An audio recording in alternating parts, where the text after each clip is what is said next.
What's up, folks? It's that time. I even wore my t-shirt in honor of the fact that it's WTF Tuesday. Whiskey Tango Foxtrot. See, WTF. I understand we have 25 questions again today. So, we better get started.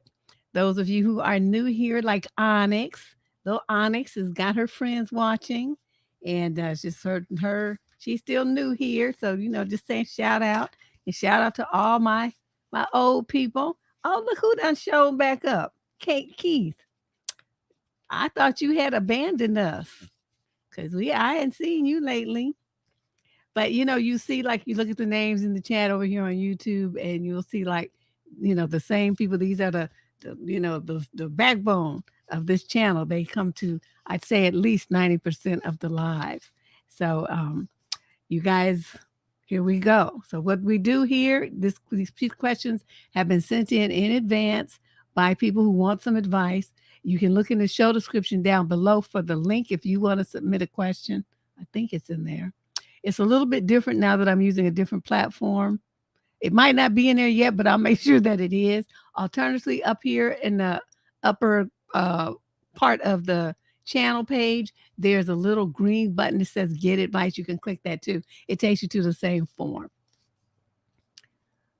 She was under the weather. Oh, well, give her a hug for me.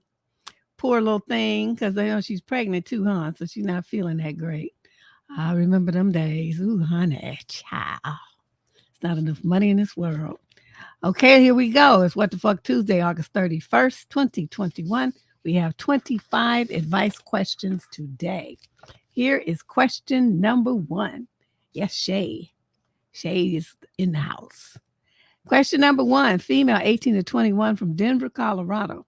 She says, oh my God, in big letters with all these capital, exclamation marks.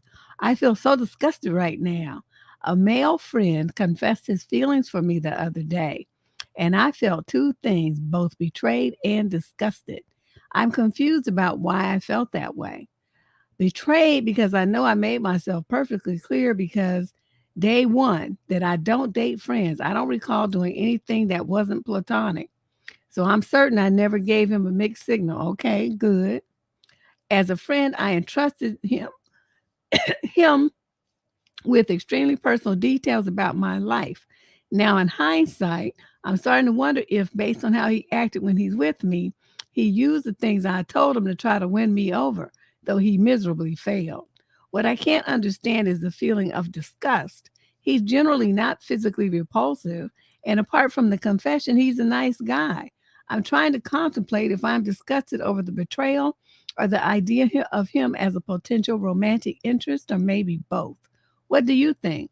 I know exactly what you feel. You feel betrayed because, you feel like, I was very clear that this is the extent of our relationship, but you trying to sneak in the back door, you feel disgusted because you realize that he had ulterior motives and that he was playing a game and that he wasn't being sincere, genuine, and that, he had this thing he was trying to manipulate you into, or hoping that you would change your mind or whatever. But whatever it is, he wasn't being genuine. And you thinking that he was a good friend and someone you could trust, now you're seeing this whole new side of him. That's why you feel disgusted. Because it's like, what the fuck? I didn't, that there was never this kind of party. What are you doing? And then you feel confused because it's like, now that he's, made this known, you can't go backwards. You can't go back to just being a friend because now you know. And if you're around him, if you continue to be around him, knowing that he likes you is going to torture both of you. So essentially, by his making this revelation and trying to come out the friend zone, he has eliminated y'all's friendship. That's what happened. In one fell swoop, the friendship is over because you don't trust him anymore. He played that game. He played that nice guy game. And that shit don't never work. They be listening to Chris Rock thinking about that joke he made about how women have male friends because in case of emergency break glass and all that kind of stuff. He's making that a joke, but that's not how it works. Either a woman's attracted to you on that way from the get-go, or she's not. Now, she might be attracted to you and being involved with somebody else. So she just keeps you as a friend, just, keeping boundaries in place and whatever, because she does like your companionship or whatever. But if she's single and you single and all you come along is as a friend, honey, trust, you can go to your grave and it's gonna still be that way. It's just really sad. Yeah, I just, you just can't, you have this feeling of betrayal and distrust. And yeah, I've been in a situation like that. I was just kind of reflecting on how I felt. Anger, disgust, dismay. It's like, God, what kind of creepy weirdo are you? Coming into my life under the guise of a friend, and then this is how you do? Like a year, 2, 3, 4 years later? Cindy up there singing. Yeah, it just really, and sometimes, it's kinda heartbreaking, and I think the guys don't think about that because 'cause they're all fixated on what they want, and they don't think about how it's going to land and what your revelation, your exposing your feelings is gonna do to her, and how she's gonna feel about you after you do it. Guys really would be better if they, start having these feelings for their female friend to, start dating someone else and start dating someone else, or talk about dating someone else.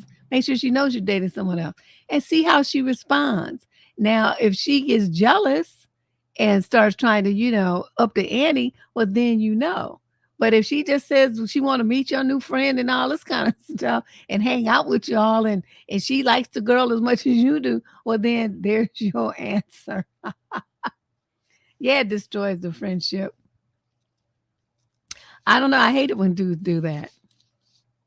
So that's anyway, I hope you understand that's why you feel the way that you do, and it's perfectly normal. That's a perfectly normal response. Question number 2, this is a young man in the 30 to 36 age group from Seattle, Washington. Look at this stupid thing. Hi, Deb. I found your surviving dating site when I did a search for foreign brides, and that led me to your channel. Never mind. I was intrigued by how you answer advice questions. I think I know the answer to my dilemma, but sending it to you for analysis anyway. I got married 2 weeks ago to a woman I have known for 2 years. 2 weeks. She is from Ukraine and is here on a K-1 visa. However, now it is painfully obvious she is not here for me, but to give herself and her son a better life. I mean, I know that would be maybe part of her motivation, but thought I was the main reason for her moving here and giving up her rather decent life in Ukraine. Her actions say otherwise. At this point, I'm considering an annulment and sending him back. I hate it for her son as he just started school year and could lose a year of education. Not sure I can wait until the end of May 2022 and send him back. Potentially, that's a 9-month more of unhappiness. I know there's a chance I'm wrong about her intentions, but I've been putting in all the effort. Maybe if I tell her what I'm thinking and feeling, it will motivate her to put in 100% rather than the 30% she's currently putting in. But I'm not holding out much hope for that. Quite frankly, being alone is preferable if this continues its current course. I'm footing all the bills, planning dates, helping around the house. I bought her a car, etc. She's not doing much of anything, and more importantly, not making me feel valued or appreciated.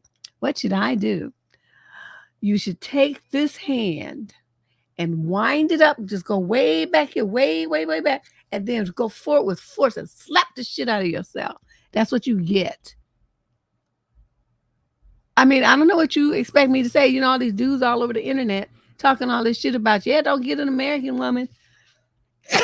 I've been sneezing all day because of the smoke.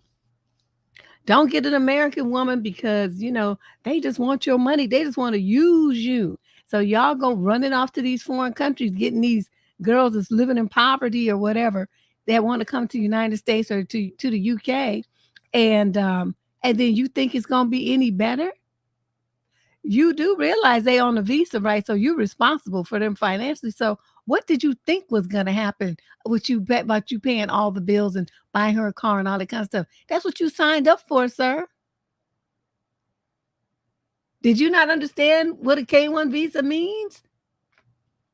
about sponsorship and being responsible for this person and all that kind of stuff. You didn't get it. You didn't read the fine print.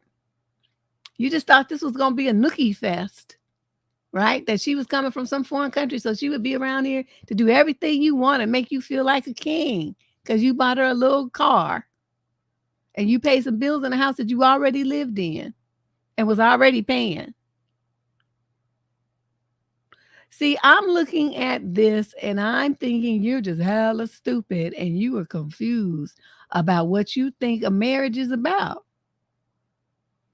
You know, and you say you know her for 2 years. How did you know her? Was this one of them pin pal situations? Y'all talking on Zoom and all this kind of stuff? What happened? You went to the Ukraine to visit her? I mean, you left out so many juicy details that would have really helped me ream you even better.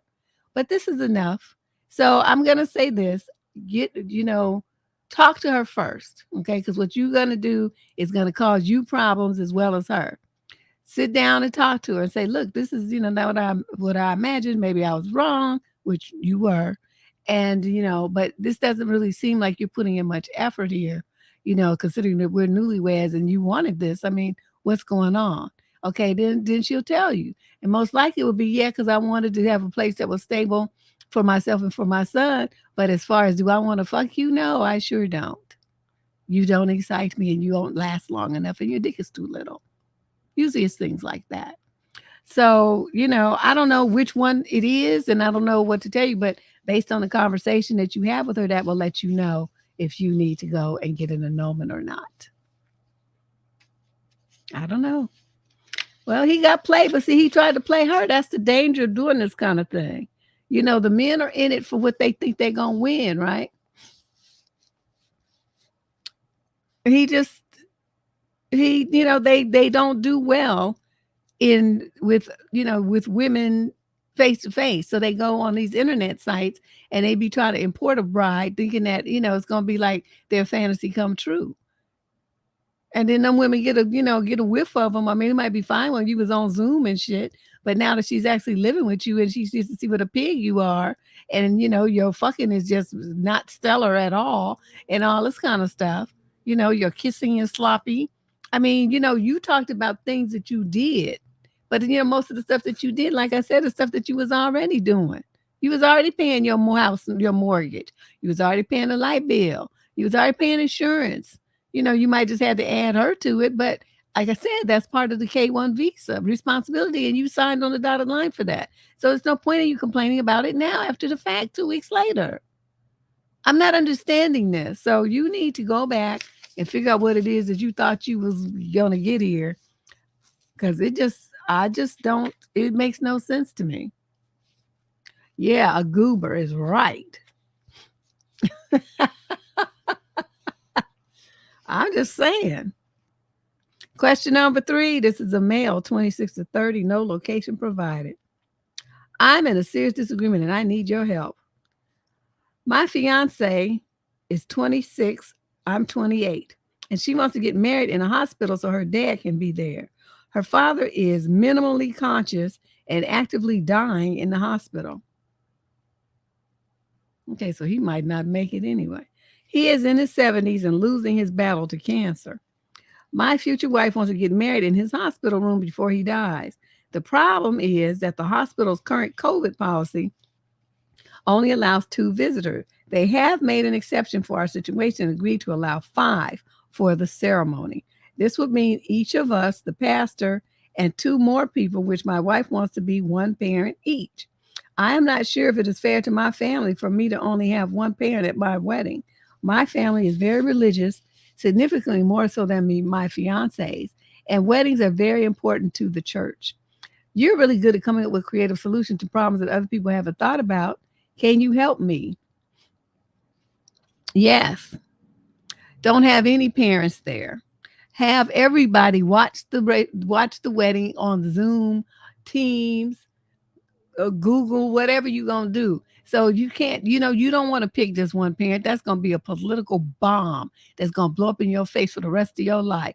You don't want to do that. So that would be my one solution. The other is just to tell her no. We're gonna get married. Where we gonna get married, and then we can he can tune in on the Zoom. I mean, the man is half conscious. He's not gonna know what's going on anyway. So what's the big deal? Why does she think he needs to see her get married, and he's probably gonna be sleeping through the whole thing anyway? I might croak mid vows. She doing too much.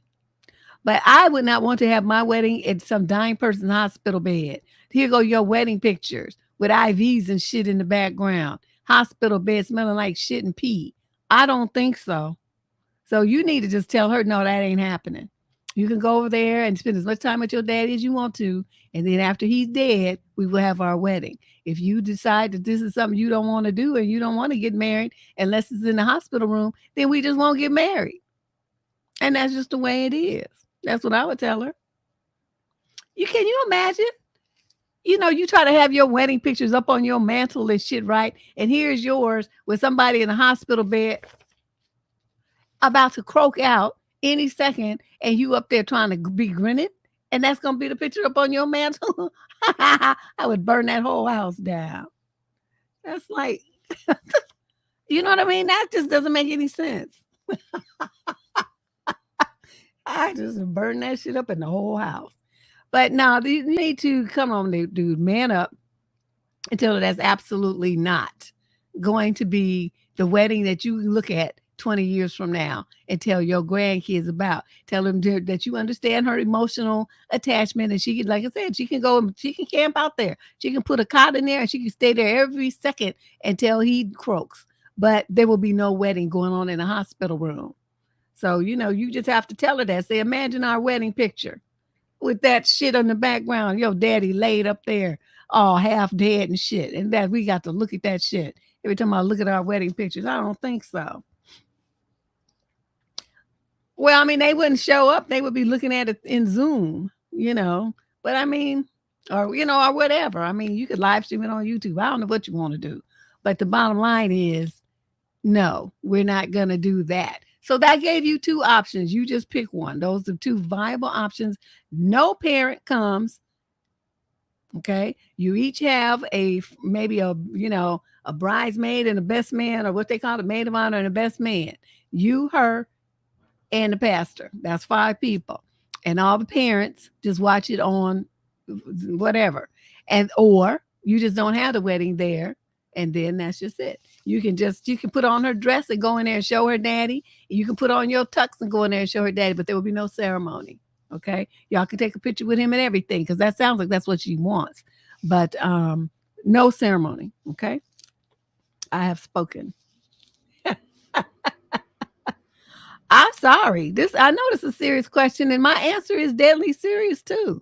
But I mean, I'm just thinking about, I don't just think about now. I think about, what 10, 15, 20 years from now, you're going to have this shit up there on your mantle with a hospital bed and a half dead man in the picture. No. Y'all just put your little outfits on and shit and go up in there and take a picture with that man, and so she can have it. And then you have your wedding some other time. Okay. It's serious disagreement, you poor thing. You've got to learn how to say no. Get out the way. Get out the way. No, bitch, no. Okay, anyway. Question number 4. Female, 36 to 42, from Belper, Derbyshire, in the UK. Belper? Like helper, but with a B. I'm 39, he's 51, and we've been dating for 10 months. Several months ago, we made a short video just for fun. Okay, I can tell where this is going. Last night, I found out from his friends that I was meeting for the first time that they had seen the video because he sent it to them.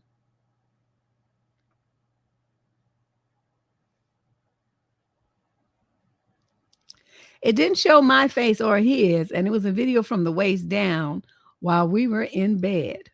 I was stunned, to say the least. He acts like it's no big deal. I confronted him last night, and he really can't understand why I'm upset. We didn't speak at all for hours, and I ended up sleeping on the couch. We haven't spoken at all today either. I would have never done anything like this, and I know that it would be seen by others. I feel completely violated and just disgusted. He doesn't think he did wrong. No explanation, no apology, nothing. Am I overreacting, or is he as big a jerk as he seems to be right now? I would never think he would have done this. His excuse was your face wasn't in it. They didn't believe me when I said you insert expletive here. So he wanted to show them. What should I do? Okay, you say this is a man who is 51 years old. He has the mentality of a 15-year-old. Who does that, who respects their woman and their privacy of their relationship? You are dating a fool. You're 39 years old. Dump him today. And whether it shows your face or not, he's told them that it's you and they met you. So now they see your face. Okay, so whether your face is on the video or not, they've seen your face. They can imagine your face when they look at that video that he has now sent to all of them. So they have a copy. So you don't know what they're going to do with it. Most likely it's going to end up on one of them, popcorn sites. Some kinds where you upload stuff. And they're going to be able to make money off of your video. That's what's going to happen.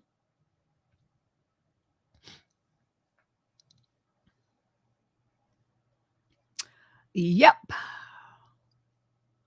So, he doesn't think he did anything wrong. Okay, see, that's when because the fact that it doesn't, unless it shows like some identifying, like a birthmark or scar or something like that, where if you took it to the police, they could compare and say, yes, that's you, and yes, that's him. There would have to be some way to identify without a doubt who those two people are. You see what I'm saying? So that's why it's not necessarily viable to run to the police, because most likely you just get frustrated if it doesn't show those things and you can't really confirm who it is. Got it? So that's not the answer. The answer here is to get rid of him before anything else, before he violates any of your other boundaries, without a care in the fucking world. Okay, get rid of him. Block him. Don't say goodbye. Don't say good luck. Don't say good riddance. Just dip out. Okay? Because this guy is a disrespectful, creepy weirdo. And I don't know how, and in the future, and this is something I always tell women, do not ever let men take those kind of pictures of you. Do not ever let anybody take video of you. Never. I don't even give a fuck if you're married to him. Don't do it. There's no need for that. If you with the dude, he can look at you. Okay. So he don't need a video of y'all doing anything like that. He can experience it. Okay. If you not with him, like dude's friends, then what do they need that for? So either way you look at it, there's no need for any kind of things like that. So to me, only a fool would put herself in that kind of position, knowing that anything on this internet is there forever. Forever. Somebody gonna have some copies of it. And all these little girls, these little teenage girls, what they call it, sexting, and, sending little nasty boys pictures of them and stuff. I don't know who you guys know, but tell them little girls to stop doing that shit. It's so disgusting. It's so disrespectful that the dudes even ask for it. And then that the girls are stupid enough to send it to them.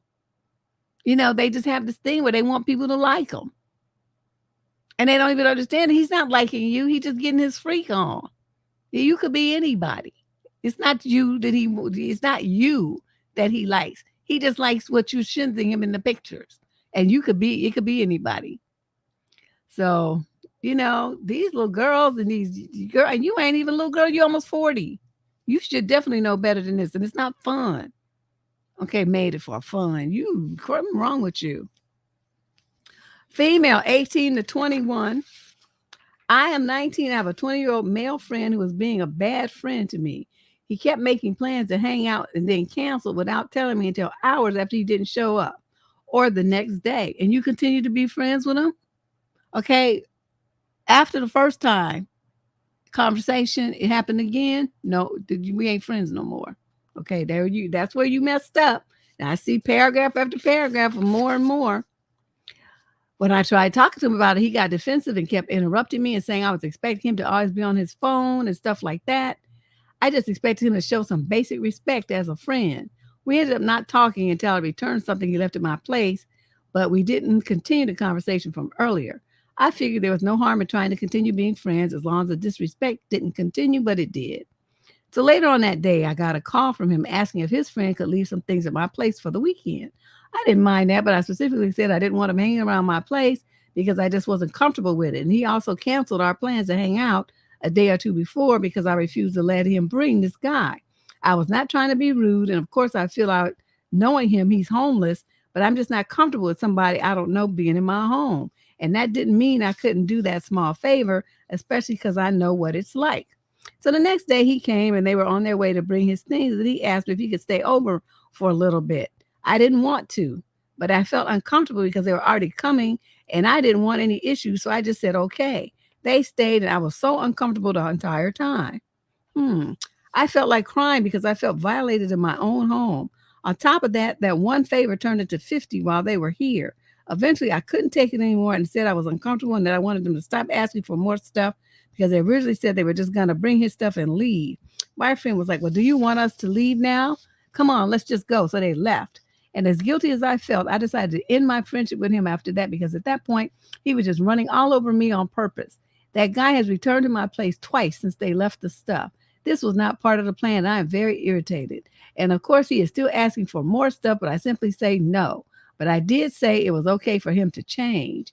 I said that around 40 minutes ago, and he still hasn't left. He has been stalling and talking to me and looking for his black and mild since he finished changing clothes. At this point, I'm feeling really upset and I want him to leave. I just don't know if I'm being too cold and unfair. Advice, what is wrong with you?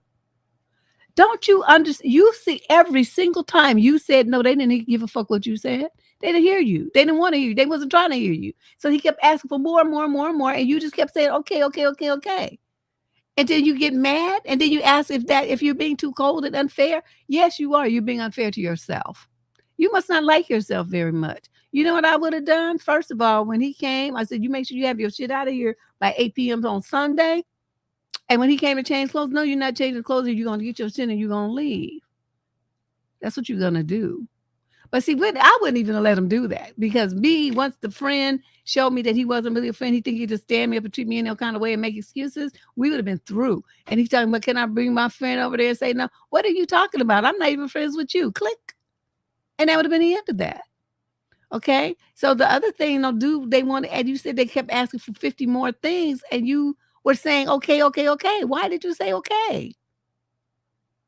So everything I'm seeing here, you got yourself into the situation by being weak. You're weak as hell. And I'm going to tell you something. Get your ass to a shrink and start working on establishing boundaries because you don't have any. There's no way in this world this situation here should happen. You don't respect yourself. You don't be friends with somebody who disrespects you and treats you like that. He's not a friend. He just sees you as somebody to use, which is apparently evident. When it's not convenient for him to be around you, he's not. As soon as it's convenient, then there he is, asking for favors. I hope you didn't give him some money. That's what I'm suspicious of because you wanted him 50 things was he needed some money. That's what I'm suspicious of. And some food. So what I want you to do is, call them up and say, I'm going to sit your stuff outside my door with your name on it. You got, to whenever you're going to come and get it. And then I don't want to see either one of you ever again. Don't call me. Don't come to my house. If you show up here, I'm going to call the police. That's what we're going to do. Stay the fuck away from me. Okay? That's what you do. Well, I mean, like I said, once he did that dip out thing, you talked to him, right? Okay, he did, was what happened, what was the reason? Okay, then he starts making excuses and getting defensive. That's the moment that I would have ceased the friendship because he's not apologetic. It wasn't an emergency situation. It was just, some bullshit. And he just wants you to be okay with it. And that's when our friendship would have ended. So everything that happened after that would not have happened if she just had, some kind of boundaries in place about how she's going to accept people treating her. What Keith say with his crazy self? You never know. You poor thing, but you do. You need some help. You need some kind of treatment so you can get a stronger confidence in yourself because, you're so doubting yourself. After this, I don't know if I'm being too cold and unfair. No, you're not being hard and cold enough so that you're just letting people run all over you. Question number 6, female, 18 to 21. You know, you got, well, I forgot to say this too. So you got some man in your house that you don't even really know. He's a friend of that clown, right? So you don't know this dude, and you got some dude stripping out in your house, and then he's just pacing around, staying in the house. So you've been like, you know, I got I got the police on the phone right now, and I'm talking to the 911 operator. I want you to get your shit and get the fuck out of my house right now. And I would have done that. See, if you done it, say, yes, you know, the 911 operator is, what is your emergency? I have a man in my house that I want him to leave, and he's not leaving. I told him more than 40 minutes ago to get out of my house, and he's still here. Okay, he would have heard that, right? And they would have been like, well, you know, do we have the address? We'll send some officers. Thank you. We'll be waiting. And then he would have got his shit and got the fuck up out of my house. See?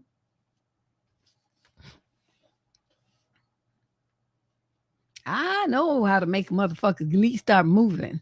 And that's it. And don't let me go get Roscoe and start shooting at you. Like, you stay right there, I'll be right back. Come out, get your shit and get the fuck out before I ventilate you.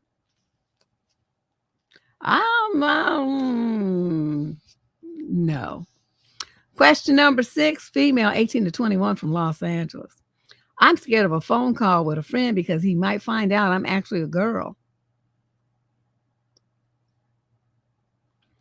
So I'm a girl, 18, met this guy, same age, online on a website to find friends. And we've been texting for months. He always tells me he wants to call me and talk on the phone. And that's a good idea because it's faster than texting, and really talking will make the friendship stronger, won't it? But here's the problem. He thinks I'm a guy because I told him that I am. And I don't want to tell him the truth, at least not yet, because I like being a boy online and with anyone who doesn't meet me in real life, since I can't be male physically.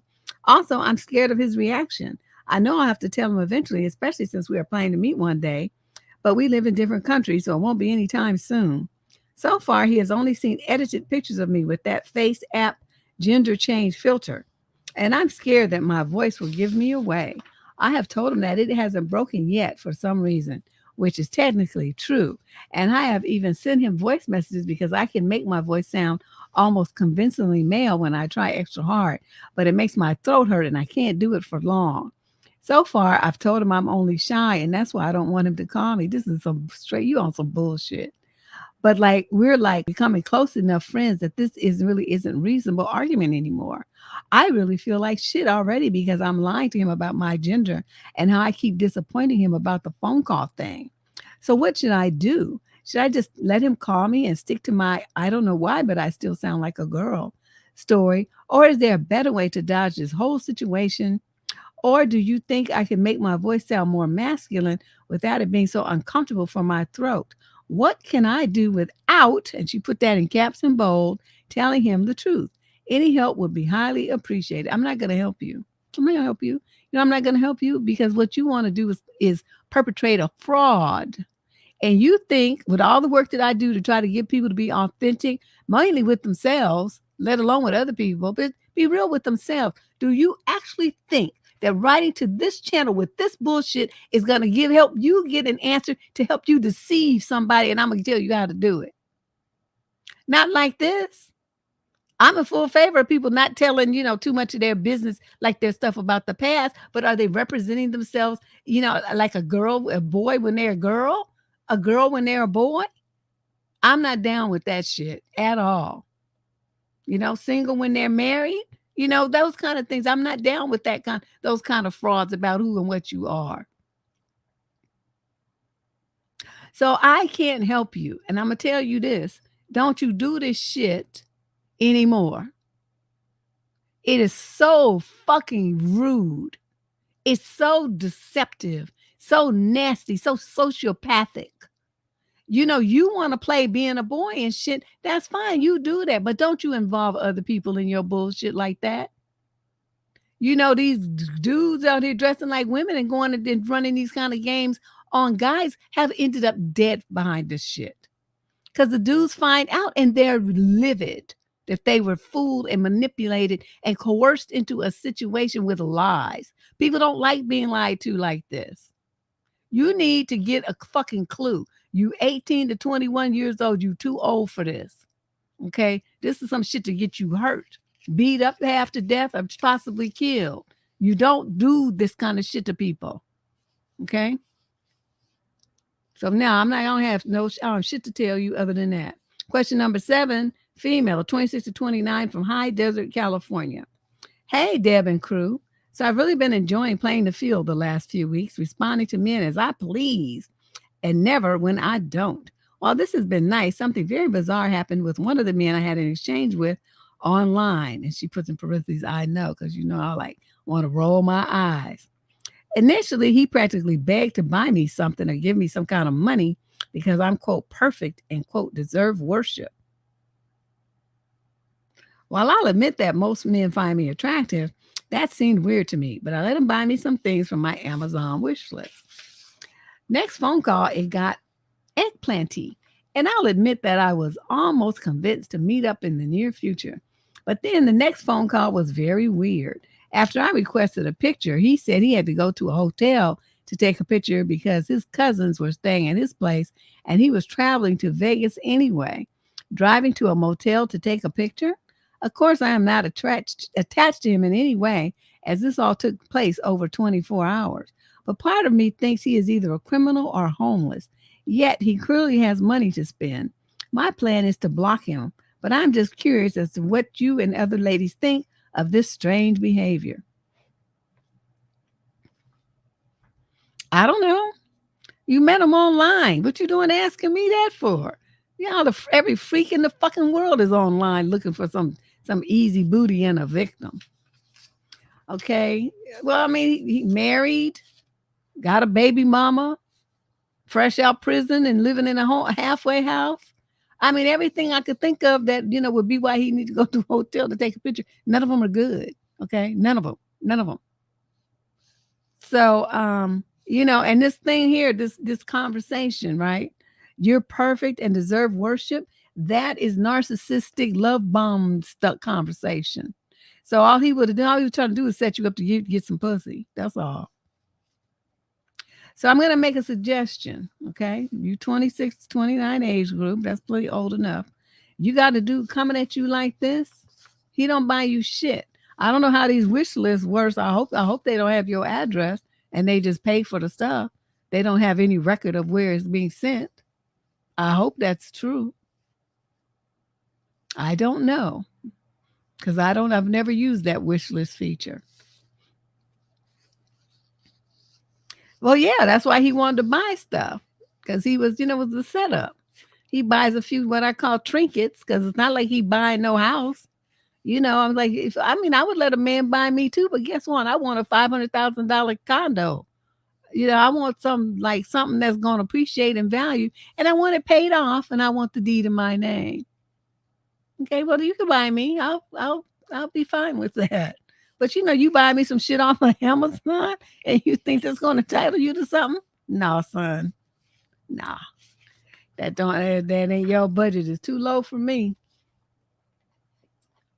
I don't know if he's fake or not. I'm telling you, all he wanted to get was get some pussy.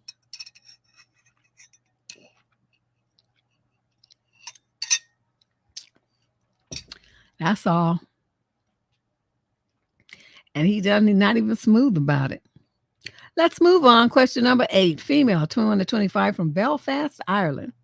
My sister is mad at me because I refused to arrange a therapy session with her psychologist boyfriend, and I need help figuring out how to negotiate this conflict. I decided to book an appointment with a psychologist because of my deteriorating mental health due to COVID. Everyone, including my family, has noticed a significant change in my behavior ever since the start of the pandemic. My parents were very encouraging and supportive of my decision to seek professional help, as were my siblings. However, my older sister is especially eager to help. Her boyfriend is a psychologist, from what I've heard, is a good one, and she's constantly urging me to go to him for my first session. I've had my doubts since he's technically family, being with my sister for 3 years or so. I refused, stating that I would have to feel comfortable enough to open up, and I definitely will not feel comfortable around her boyfriend, who I know very well on a personal level. Ever since then, my sister's attitude has changed, and she's unbearable, telling my parents I must be faking it. She's picking on me, pointing out that the reason why I'm saying I wouldn't be comfortable around the boyfriend is because he's so good, it would be easier for him to see through my lies. Wow. Huh. I talked to my parents about her behavior, but they said there's nothing to be done. She's an adult.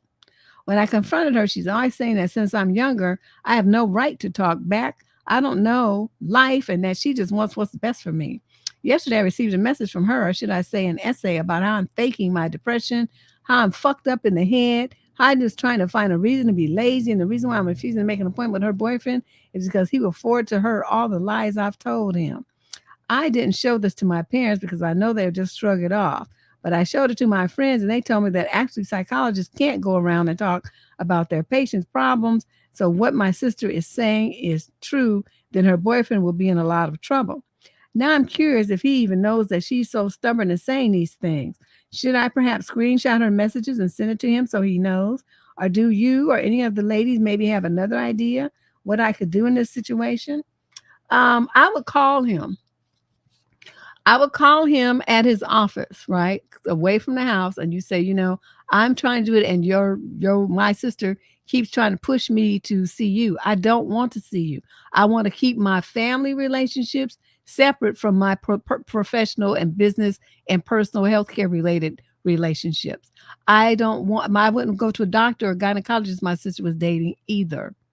I want to keep that kind of thing separate. Do you understand where I'm coming from? He's going to say, oh, absolutely. Yes, yes, yes. And then say, well, I wanted you to tell my sister to stop. I'm going to forward you some of the messages that she sent me. And I'm telling you, she's the reason why my mental health is deteriorating. It's her fault. She's at the core of it. And I want you to do something about it. So then you say, okay, I'll talk to you later after you get these and review them. Feel free to call me back. So you forward him all the stuff and let him handle it from there. That's what you do. Your parents are no help. And your sister, she needs to hear this from him. Because she's just giving you all kind of grief. See, I think probably because, you're younger and your mental health is kind of shaky right now. You're not really grasping what she's trying to do, this manipulative, coercive behavior that she's berating you with. So see, what you really should do is say, you are the most fucked up person in the world. You're the reason why everybody would be going crazy. But you don't even have enough sense to leave somebody alone. I would never fucking go to your boyfriend.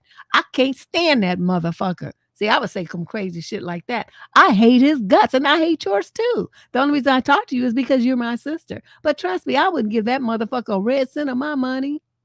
I don't want to look at him any more than I have to. And you just say crazy shit like that to her so she would go sputtering around and then she would shut up because she would realize that what she's saying is a losing battle. I don't care what you think. I wouldn't sit in his office. I wouldn't give that motherfucker a red cent of my money. I'm not telling him about my problems just like I don't tell you. Because the reason I don't tell you, even though we're sisters, is because you have a big fucking mouth and you stupid. I say crazy shit like that to her. And so she would just be sitting there looking, just blinking. Who knows what he needs? That's not the point. It don't matter what he needs, what he likes, what he wants, where, how convenient it is, what discount he offers. None of that matters. Because it's like if hell froze over and he was the only psychologist left on this whole fucking planet, I still wouldn't go to him. Okay? You know why I'm not going to go to him? Because he's stupid. You know why I know he's stupid? Because he's fucking with you. Okay, you crazy bitch. So that shows he's not a good psychologist because he can't even tell Cray Cray and is sleeping in the bed next to him. So, that ought to tell you something. What you think your boyfriend is so on par excellence, and he's not. He's a dork and a dweeb and a fool. So, no, he ain't getting my money. Right? I mean, right? Because she crazy as a Betsy bug. And he's fucking her. And living with her, man, for 3 years been with the crazy hoe. So, I mean, and you a psychologist supposed to be able to analyze people's cray? You do go back to school because you obviously are not good at it. It's sitting right there looking at you every day and you don't even recognize it. I'm like, this bitch is crazy. Question number 9, female, 21 to 25 from Houston, Texas. I am 24 and my boyfriend is 36. We have been together a little less than a year. My boyfriend is an entrepreneur who flips stuff. What kind of stuff? and I'm a student researcher and health professional in the medical center area. Financially, I've been carrying us through the pandemic. When I met him, he stressed us forming a business together, making money together. To this point, this became the only focus. I naively saw this as a positive thing. I went ahead. The majority of the business is in my name, and I do a lot of the work for the business. Oh, really? However, any mistakes I make in business, he comes down on me hard. Name calling, everything, even physical.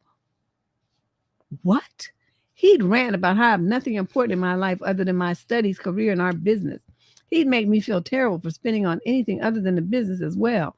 No nails, hair, not clothing, nothing. My friends took notice of the change in my appearance as well. Money and that business has become the focal of our relationship, and this makes me more and more afraid as I invest further with him. Please give me some advice. Stop investing.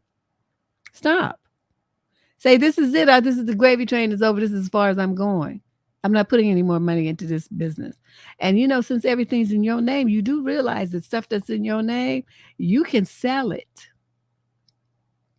You can sell it and then he can have a new business partner, one that will make demands on him to do stuff right. Otherwise, you just sell the assets, get your money back and tell him to kiss your ass. That's what I would do.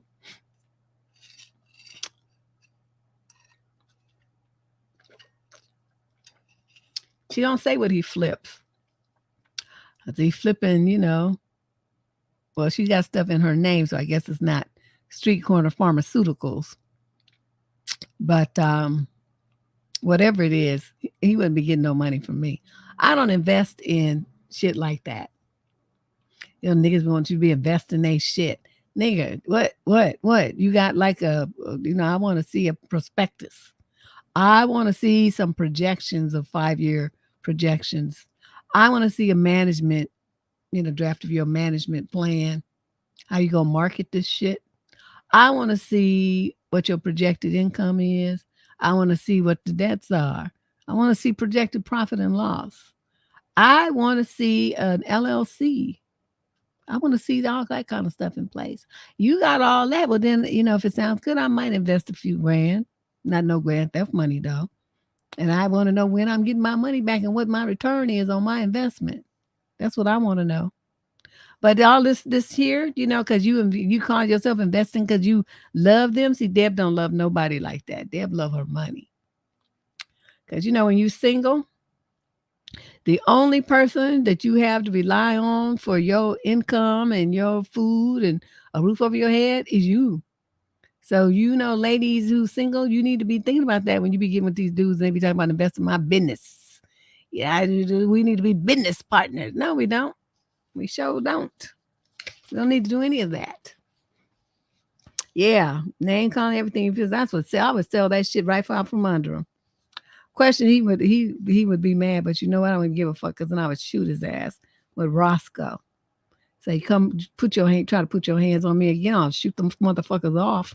You're going to be walking around here trying to bat at people with them nubs where your hands used to be. Question number 10, female, 26 to 30 from Calgary, Canada. I'm in a very difficult position right now. My boyfriend of 6 years wants to get married. Well, 6 years? I love him, but I'm having serious doubts based on some of our interactions. We have been long distance for the last 3 years. I'm still in medical school and living on student loans. He's almost 10 years older than me, a full doctor already, and makes good money. We met when I was 22 and he was 31, so that means 10 years. Oh, no, 6 years. A boyfriend of 6 years. So that means you're 28. Okay. I love this man, but over the last few years, there have been some serious red flags.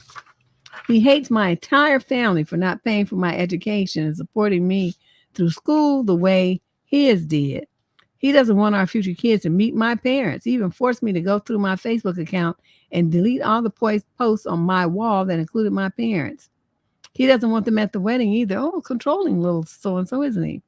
He is very he is very controlling. He picks all the dinner spots where we would live, even what cars we drive and dog we get. And he's demanding I change my last name to his, doctor his name, even though I don't want to, or our relationship is over.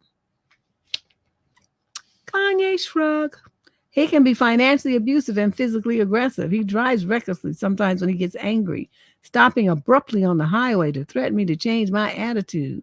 And you still with him? Getting into loud cursing, finger throwing fights with other drivers on the road. These leave me completely terrified, and he won't stop, even though I beg. Sometimes when we argue, he yells at me until I cry. He threatens to kick me out of his house so I would have to sleep on the street and be more grateful. He has never hit me, but he gets scary angry, and I have no idea what to do. In a recent argument, he sent a defamatory email about me to my boss at a summer job and literally got me fired. He refused to apologize and said it was my fault for canceling our weekend plans. Okay, because I was too exhausted to travel. I was in shock for weeks and still haven't fully recovered. My parents and siblings all hate him now, and I'm too embarrassed to tell my friends about this. My therapist has helped me process my feelings, but isn't able to give me the advice and experience that I really need. That's why I'm writing to you to get some of your savagery. Why do I want to stay with him, you may ask? Well, he can be very sweet and kind too. He loves to cook amazing meals, and we have so much in common. I've spent nearly my entire adult life with this man. It's very hard to imagine him not being in my life, giving me career and personal guidance and support. I love him, and I love our plans for our cute home together and our little family. But it's so difficult to consider leaving. I honestly don't feel safe in our home. I feel that I'm just one fight away from being kicked out or deeply humiliated. He has even threatened to blackmail me for every dollar he spent on our relationship if I decide to end it. He has sent me Venmo requests for thousands of dollars in the past just to scare me. Any advice you can give? I love this man and much of our life together, but my gut has concern. Girl, you need to leave this fool alone. I'm trying to figure out what, you all excited and want to stay because he can be sweet and kind when, and he cooks. You can get food delivered in DoorDash, okay, that's delicious. Comes from some of the top shelves in your city. Okay, so I'm not really feeling that. I mean, everything else that you say here is demeaning, is degrading, is designed to shatter your self-esteem and confidence. And he even went so far as to sabotage your career because you didn't do what he wanted and got you fired.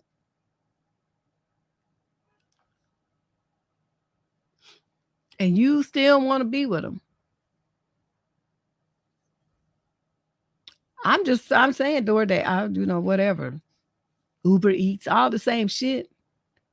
I mean, you just talking about some food that's tasty. You can get that easy. And you don't have to put up with bullshit to get it. I don't know, what else you need to see or what else needs to happen. Sounds like he's going to have to put his hands on you and beat your ass before you wake up and realize how stupid this relationship is. There's nothing here for you. And you thinking this mentoring and stuff, you can get that from any doctor of a senior level at any hospital that you may work at. You don't need that from him. And it's like all these things. It's like, I'm like, go back and read what, well, I don't know if you kept a copy of what you wrote, but if you write to me, we can forward you back the email that the form submission so that you can read it over and see how horrible this is. That's what you need to do. So just write and ask, say to explain who you are and say, can you send me the text of that letter so that I can read it over and over again? Because it's a form and I don't think it sends you a copy of it. I don't think. I don't know. I've never sent anything in on a form. But that's what I think you need to do because you're living in la la land thinking it's going to be better or something. And you say right here, your gut has concerns. Your gut is telling you, run. You know that song they said, what was that song where they play it on TikTok? I see it, where they have people getting in dangerous situations and then the music plays and then the guy says, run. And then people start taking off and running. Okay, that needs to be you. Question number 11, female, 40 to 45 from Lexington, Kentucky. I connected with this guy on Facebook. We got to chatting over things and then he asked me out. I'm 41 and he was 55, so he's not a kid. He looked like Paul Rudd, sort of. You know who Paul Rudd? He's that kid that played in that movie. What was the name of that movie? with the little blonde chick. I can't remember the name of the movie right now. Anyway, we arranged a meet and I made an effort to look my best for it. I wore a dress and heels, makeup, perfume. Oh, you look nice. Let my hair down rather than the usual shorts and t-shirt that I normally wear. I was even showing a bit of cleavage because I said I was going to make the effort to look more attractive rather than just a tomboy. He chose a place. I got there on time. It wasn't a dive. It was a really decent restaurant, and I sat down at the bar after using the bathroom. I was ready. I got an IM from him through Facebook on my phone. Him. Hi, I know we're supposed to meet at 5:30. I saw some photos from a Trump rally on your Facebook page. Do you support Trump? Me, why? It's a yes or no question. Life is short. Okay, yeah. Me, I don't have this kind of patience. You say some shit like that to me, it's like, yeah, I fuck Trump on it every day. He's way more man than you. Let me get off this goddamn phone. See, this kind of tone, this right here, this would have sent me over the edge. Just somebody asking me some shit like that. And what you doing sitting me as I am at the time you supposed to be walking through the door? I don't want to hear all of that. Where's your ass? You ain't coming, then just say so I can call some of my girlfriends since I'm already dressed and looking cute and I can just have a good time. Okay, so let me finish her letter. So do you support Trump? Me, why? Him, yes or no question. Life is short. Me, are you saying if I say yes, then you will not show? And if I say no, you will? Those photos were taken when I went to a Trump rally with a buddy of mine and took some goofy pictures of us with Trump signs and we photoshopped them. There's one of me and him holding the sign on the Planet of the Apes beach, which was a big hit with my friends. Me, I'm at a place now waiting for you. Am I to leave and forget the whole thing over some goofy pictures and you waited until the last minute? No answer. Me, wow, just wow. I hope you treat the next one far nicer than you did me. I came home crying. I had black streaks running down my cheeks and someone said how pretty my dress was before they got closer and realized I was crying. What should I do? Well, see, I know people are different. People are different, and you know, are a more sensitive type of person. So you are frustrated and you feel hurt because he said those things. He was critical of you. And so you started to cry. I never cry. I'm not gonna cry. What I'm going to do though is cuss you the fuck out. So he sitting up there, you know, it's a lot yes or no question. Life is short. How about this? I don't have a yes or no answer, but I do have this answer. Fuck you. Fuck you, fuck you, fuck you, and fuck your mama too. She bitch should have got an abortion, nasty hoe. Sitting up there fucking making you with your ugly ass daddy. And he probably would have hung up, but you know what? I wouldn't care. Yeah, crying. Oh yeah, you do block him, but you have to cuss him out first. You know, it's like, you fucking dweeb. I felt sorry for you. That's the only reason I decided to go out with your monkey ass in the first place. And now you sit up here asking me about Trump. Yes, I love Trump. I love him. I love him. Now, you know that would be a lie. I can't stand that big bird-headed fool. This toupee flying in the wind and shit. But in that moment, he would just be my best buddy. That's my boy. What you talking about? Anyway, yeah, just block him. And in the future, you got to screen me in a little bit better on the phone. Close your social media page so it's private. So the only people who can look at it are your friends and family. Okay, so then you eliminate that. Yeah. Okay. You don't leave your social media pages open. Mine is open because I use it for, to recruit people to come to my channel. I don't be posting my personal shit up there. You look on there, you see links to my videos and articles. Maybe occasional meme. I might go on somebody's, post and make some comment or something and link to one of my videos or something like that. But I'm not on Facebook to be like socializing with my family and shit. I get in my car and I drive up to see them. We talk on the phone. I don't socialize with people on like that on the internet. Or we having all them pictures of what my life on the internet. I don't understand that mentality. Anyway, let's move on. Question number 12, female 226 from Columbus, Ohio. Hi, Deb. I'm a 24-year-old woman who is married. My husband's 27. He seems to be holding a grudge about how we first met, and I don't understand why or how I should respond to him at this point.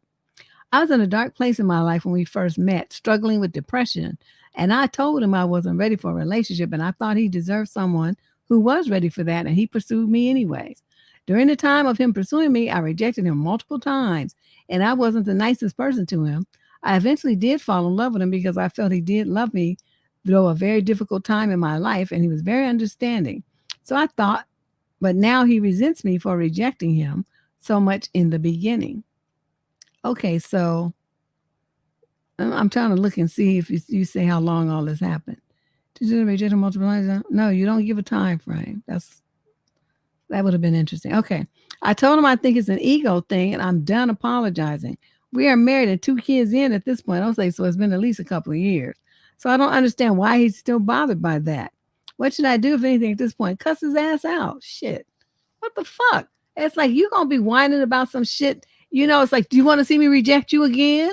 Because that could be coming right up.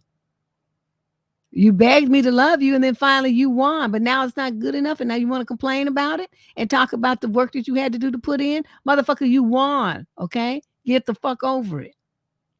So what is your problem? I don't expect to keep hearing this shit. You whining like a little bitch. It's like, you think that's sexy? Don't know why my wife want to see her husband whining like a little bitch every goddamn day about some shit that happened years and years ago. You're disgusting me, sir. That shit's drying up my pussy. Now you just keep it up, and we're gonna be in divorce court. You can talk about that, because you're gonna be mad because you ain't getting no trim. But that's what your mouth is writing that check, and that's what's gonna happen. Because I'm gonna get sick of you. I'm just like these dudes. I don't know. I couldn't. That's why I'm single. Because I would just say shit like crazy shit like that. It's like, don't be coming to me like that. Telling me some bullshit like that, and you think I'm gonna want to sleep with you? No, nigga, no. I don't want you to. I don't know you. I don't sleep with babies. And then that's what you acting like, crying and shit. I mean, who talks about some ancient? But I told y'all, men do that kind of stuff, right? They in their 50s still talking about the girl that got away when they was 16, the one who rejected them, and he won, and he's still talking about how she didn't love him at first. This is why I don't never go backwards. If we break up, I don't never go back, and if I didn't like you, I'm not gonna start. Just for this kind of shit right here, because they just cannot let shit go. They just cannot move on. They just hold on to every little imagined hurt. But see, this is the kind of thing that I'm telling you, I would rub it in. Because, I can reject you again if that makes you feel better. Because the way you keep talking, you must want that to happen, because that's what's coming right up. You keep whining and complaining about some shit that happened years ago. And you can take your kids with you. And you can tell them every day about how your mama didn't love you at first. And then how she didn't love you in the end either. Monkey ass. Yeah, I don't go backwards. I just, he just kept pressing her, and then she finally, relented and fell in love with him. But I don't know. If you had written me during that time to ask me if that was a good thing, I would have told you no. Because, it's just, once they get them feelings like that, they don't never get over them. And some of the guys, like, they wouldn't want to necessarily marry you. They would just want to be in a relationship with you so they could dog you out and then flip it around and then reject you. And they would feel vindicated because, they want you to feel hurt like they did when you wasn't really welcoming them at first. So that happens a lot too. But so that's why I never do that. If I don't want them and I reject them on the front side, I don't fuck with them on the back side. Question number 13. This is a male in the 40 to 45 age group from Tampa. I'm struggling with what to write or where to start here, Deb. I've never been this conflicted or confused about something in my life. It's kind of scaring me, but here goes. I think I have feelings for and I'm attracted to a new coworker, a 38-year-old man. Wait, you're a man. Oh. And I've never felt this way or had any sort of attraction or even curiosity toward men, but here I am. This guy started a few months ago, and I noticed he was attractive, but it wasn't until I started spending time with him and becoming friends that I started to feel these things. weight, not just feelings, but thoughts too. For example, we had a beer after work last week, and when we hugged goodbye, God, I can't believe I'm saying this, but I wanted him to kiss me. I thought about telling him, as he's mentioned an ex-boyfriend, so I know he won't judge or freak out. But damn it, I'm afraid to tell him how I feel in all of this. I'm 40 years old, proud widowed dad to a gay teen, and I shouldn't be a coward or confused, but I am. So please help me. How the hell do I handle this? Okay, so the main thing that jumps out at me is I thought about telling him, as he's mentioned an ex-boyfriend. So I know he won't judge or freak out. Okay, the only thing that concerns me is the fact that you guys work together. Right? That's concerning. I'm going to say this. If this is something, that you think it would be a problem, I don't know where you work and what kind of environment that you work in. You need to consider that before you do anything. That's the number one consideration. You got a child to support. You got yourself to support. Okay, so think about that. What kind of policies your company has in place. Okay. Then if that's okay, that's okay. You guys go out for beers after work. You're going to have to confess. A lot of people use, the liquor as an excuse. They say, oh, I was drunk. I didn't know what I was saying. Knowing full well they knew what they were saying. The liquor just loosened your tongue. But you just see what he says. Like, I remember you mentioning that you used to have a boyfriend. How long ago was that? And he'll say, whenever, and say, well, have you ever thought about having another one? And then he can look at you and he's going to know what that means. And you would get your message across without even really having to say it, the slick way. And then he'll be like trying to play coy. Well, what do you mean? And then you're going to have to say, well, how about me? And then he's going to say yes or no. And the reason why you want to do it that way is because then you can stop all this fantasizing and getting your hopes up and all this old stuff. Because either it's going to happen or it's not. And then if it happens and it's not what you expected, what you going to do? If it happens and you madly in love and you want to be with him like, happily ever after, what you going to do? I strongly suggest, you all caught up in the romance and the excitement and the lust of it. You need to calm your ass down and think of all the, possible ramifications and moves on the chessboard of what could be your life. Think before you move. Question number 14, female, 18 to 21, Atlanta, Georgia. Hey, Auntie Deb, I just turned 20 and don't have that much dating experience. I need clarity on if this behavior is acceptable or a joke that I'm taking too seriously. Well, you're in Atlanta, so I'm going to say that it's most likely some supreme dust coming my way. And here we go. My boyfriend is 23. We were sitting there talking when suddenly out of nowhere, he threw some playing cards at me. What? Hitting me in the face, saying we were playing 52 card pickup. He started laughing, but I was upset. He said, I'm sorry, it was a joke, but I said, I really don't think it's nice or funny to throw things at people, especially in the face. Am I being dramatic or is this a red flag? Oh, honey, that is a super red flag, and it's a test. He's testing you to see what he can get away with. What kind of violence and shocking things can he do to you, and how you going to respond? Now, how would Deb have done that? When I was 20, I was crazy. Okay, y'all think I'm bad now? Oh, my God. Knowing me, I would have picked up the table and kabonged him with it and sent that motherfucker to the hospital with a sprained neck and a busted up skull. You're not going to throw shit in my face. The thing about cards, too, they're sharp and they can slice your eye, right? So where you have to need microsurgery on your retina and shit. I'm going to damage your eye. This kind of thing, he's not your boyfriend anymore. When men care about you, they don't ever do anything like that can hurt you. This was a test. This was a test. And he said it was a joke just to see how you was going to respond. You said it was, wasn't nice, but you didn't end the relationship. That's what you were supposed to do. Say, you know what? Fuck you. You a rude ass, stupid motherfucker. I don't have time for this bullshit.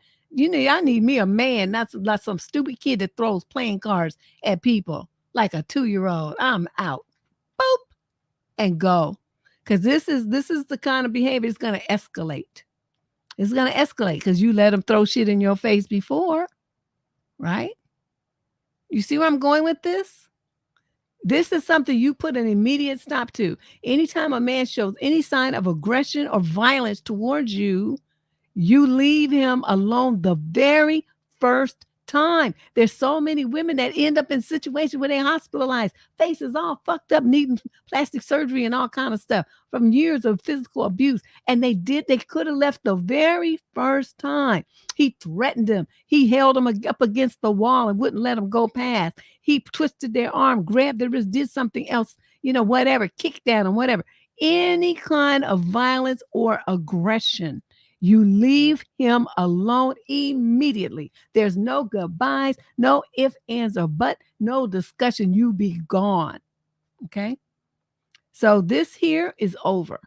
You wrote to me because you're young and you don't have experience. I'm telling you, leave this fool alone before you get hurt. I mean, like really hurt. Okay? And he shows he has no respect for you. You're just a young little girl. This kind of violence, that kind of thing here, he's older than you by 3 years. It might not seem like that much, but in that age group, especially with you just not having much experience at this kind of stuff, you're like, he's got like 10 years on you as far as life experience goes. This guy is the kind that will set you up, put something in your drink, and then have his friends in there. You know what I'm talking about. I'm not going to say it. Don't you all type it. But you know what I'm talking about. This is that kind of dude, the one who run these kind of violence tests. Get rid of this fool immediately. Question number 15, female, 35 to 40, out of Perth, Australia. Ooh, child, if she was my daughter, I would be hunting him down. I'd be hunting him down right about now. Okay, she's 35 to 40. She's in Perth, Australia. I'm not sure why I'm writing to you, but I think it's because I've had enough, but just need to make sure that I'm not overreacting. All these women who don't trust themselves. My partner of 3 years has just had an argument with my daughter over her eating the one packet of melon in the fridge. He doesn't live here. He stays a couple of nights a week and doesn't contribute towards my shopping. I don't expect him to, really. To clarify, no, he didn't buy it. I did, as my daughter loves melon. I ended up having an argument with him afterwards about it because I'm not having that. He accused her of being selfish as he fancied some of the melon. I'm not being funny, but he doesn't have any right to demand that she leave some for him, surely. He's never horrible to my daughter, but his sense of entitlement around my house appears to be getting worse. Compared to other letters I've heard on this show, this is a very minor problem, I know. But can you please tell me he's taking the mick here? Okay, somebody told me before what that means. I forgot. Where's my UK people? What does taking the mick mean again? I forgot. Somebody could tell me. Okay, I'm going to say this.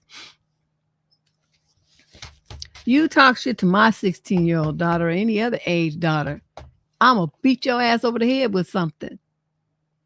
That's like you raising your voice and talking shit to my child about some shit I bought? Motherfucker, did your money buy it? Anything that I bought up in this house, my daughter can eat it, motherfucker. You didn't pay for it. So let me explain this to you. Either you're going to walk out the door and this relationship is going to be over, or every single time you come in my house now, you are going to either bring $100 or you're going to bring your own shit, and that's what you're going to eat and drink. Because from now on, my refrigerator is closed to you, and as are my cabinets. And you keep up, it's going to be as are my legs. Keep it up. You don't talk to my child about shit. The only thing you say to my daughter is hello and goodbye. And did you have a school today? That's it. I mean, this motherfucker right here, I would probably still be cussing him out. Just like all over himself, like, that was for me. No, did you buy it? If you didn't buy it, then it ain't for you.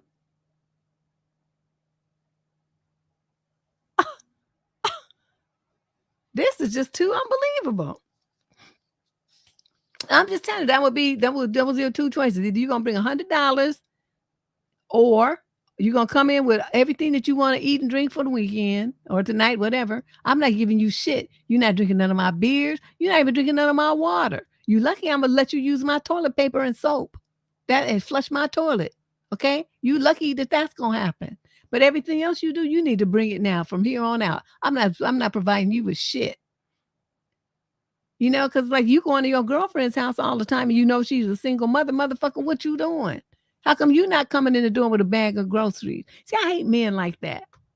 I hate men like that. That's why I always, they want to be coming and coming to my house and stuff. I'd be making them bring stuff. It's like, my brother's like, well, you be charging me to come to your house. I'm like, I'm not charging them. I'm just letting them know. It's my daughter was little. I'm a single parent. So my money is for her. My money is not to feed miscellaneous random stray motherfuckers. So, do you want to come into my house and say, well, what you cooking, whatever you bring, nigga. And they used to think that shit was so funny, but guess what? They stop at Safeway and buy a whole bag of groceries and come in. So I cook, but I'm eating, my daughter's eating, and then we're going to have lunch the next day, and then whatever's left over, you can take it with you. But that was my rule. Yeah, this guy is very controlling, but see, my thing is, you don't control shit that you ain't paying for. So, I don't understand why she let him get away with that. I mean, it sounds like she checked him and stuff, but no, you got to go harder. Like tell him that he need to come up with some money. And then he can, you go buy, when you go shopping, you can buy some extra for him. But other than that, he needs to bring his own shit, and then that's what you're going to eat. Now, I don't want him talking to my daughter. You don't even talk to my daughter. I don't want him apologizing to her. I want him to leave her the fuck alone. Don't you say shit to her.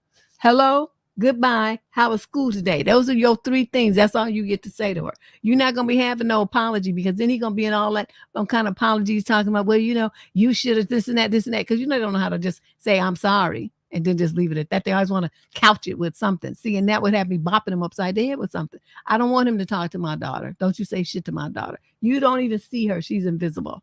That's what you're going to do here. Oh, my God. Question number 16. Female, 30 to 36, no location provided.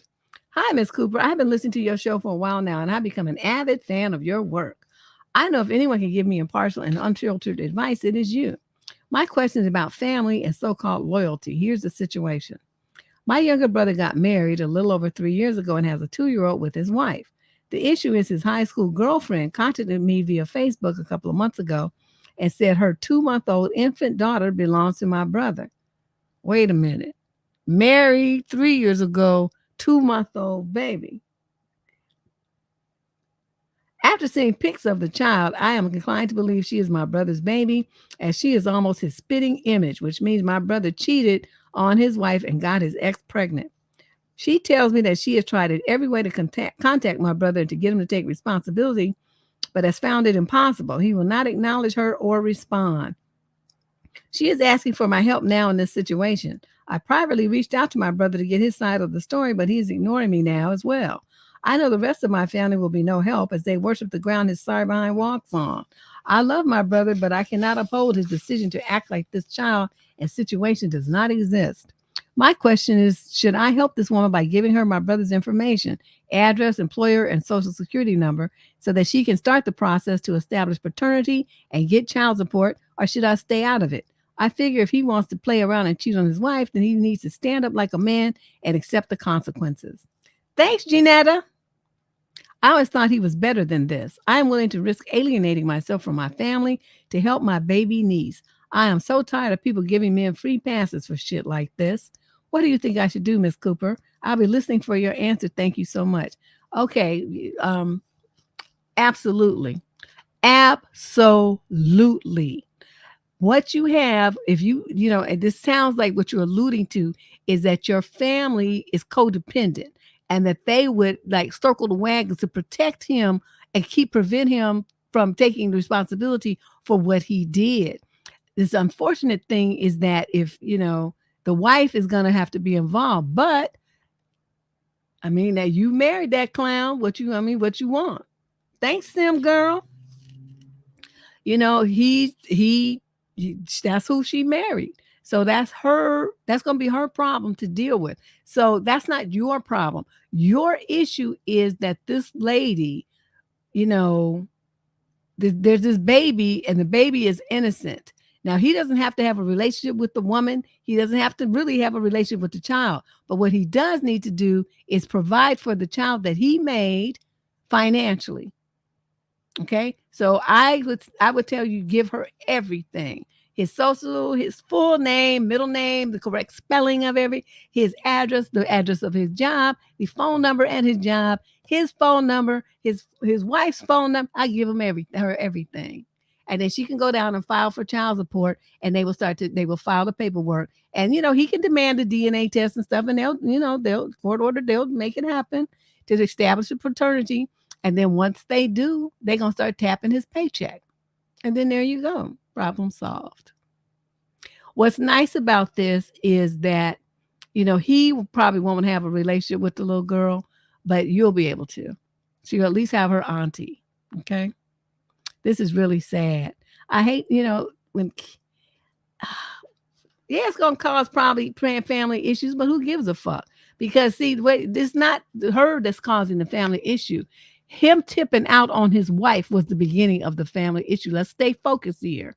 Okay. All of this is going to be happening because he did not keep his dick in his pants when it was supposed to be as a married man. Okay. So it's not him. It's not her that's causing the problem. It's him. And even if you was going to cheat, why did you not use birth, cover that shit up? So he's just barebacking with his ex and then going home to his wife. That's why I'm not getting remarried. I'm just not going to do it. There's just too many trifling men out here. Then you be getting all kind of coochie rotten stuff and not even knowing what happened. And it's because of this kind of shit like this. I'm just like, this is unbelievable. Oh, bye, Kimberly. Yes, it is late on the East Coast. It is. I understand. This is terrible, but absolutely. Okay. I'm glad you asked. I'm fully in your corner, 100%. Question 17, male, 35 to 40 from Raleigh, North Carolina. I'm 38. For several reasons, I would much prefer a relationship with a significantly older woman. I hope I won't regret being with someone much older, like 10 to 15 years older. Wow. But it seems like women my age and younger seem to want to try to get married to a guy very quickly, like when they have dated less than 2 years. Motherfucker, at 38, dating for 2 years is not, quote, very quickly. You chirping. I have never dated a woman in her 30s, but have worked around plenty of them. I am not bashing. I feel I could go with the flow with a woman who is older. I just got to find one who will respect and take me seriously. Does it sound reasonable to you? What I might be overlooking? She ain't going to take you seriously. She going to take you as somebody to fuck. But, ain't nobody trying to be with you and you're not even 40 years old yet and still got stupid thoughts in your mind, thinking that you could spin around with somebody for 2 years and that they're not going to want something to move forward in the relationship and you're going to be spinning their wheels. That's an unreasonable expectation. Even the older women are not going to go for that shit. So if that's the case, then just stay single and just date around. Any woman of any age, but you don't stay with somebody for a year or 2 or 3 and thinking that they don't want to see the relationship move forward to something serious. That would be stupid. So you date somebody and you don't date them for no more than like 3 months or so, and then you move on to the next one. That's what I suggest for you. Okay. Ain't nobody 10 or 15 years old want to be bothered with his ass. 38-year-old men are stupid, as we see. Question number 18, female, 25 to 30 from Riverside, California. This is a friendship question, not a romance question. I have a friend who's not very reliable. It makes me feel used sometimes. We're both 27. We got closer while a friend of hers was away for some months, and I have been very here for her and her mental state. She had a lot of depressive episodes in the past, including anorexia, burnout, and she was diagnosed borderline. Okay, this bitch is cray-cray. She's relatively stable nowadays, though, and we never had any issue. I like to spend time with her. It's fun. However, I feel like she's the kind of girl who only takes but doesn't really give back. Through me, she has met many people, including another friend who she organized her birthday with last weekend, since they have close birth dates. We got her a very nice present, and we made everything possible for it to be fun with friends. dancing, DJing, etc. So far, we didn't even get a thank you for the gift nor for the party. She barely danced there and was sitting with some people outside the whole time. Two of them are her best friends who I have a hard time being friends with because they're very shallow, selfish, and fake. Then they left to another party, which was planned but quite abruptly, and I think other friends were quite upset that she barely says bye or doesn't even give a kiss. My question is, should I tell her that her behavior is not great since she might not realize considering the lack of mental space she can have? Or should I just ignore it and distance myself in the future? Okay.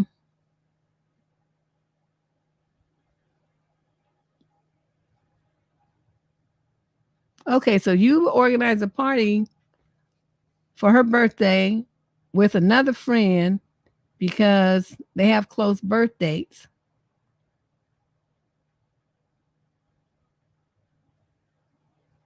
So they organized this party together. Okay, so she was involved in it. Okay, so that eliminates that idea.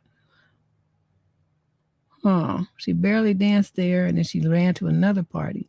I don't know. It just, something must have happened where if she was involved in the planning process, then it can't be because it was a surprise party and maybe, that she didn't want to have a party with somebody else or something like that. I was wondering that, but as I reread it, it's like, no, she helped plan it. So it's not that.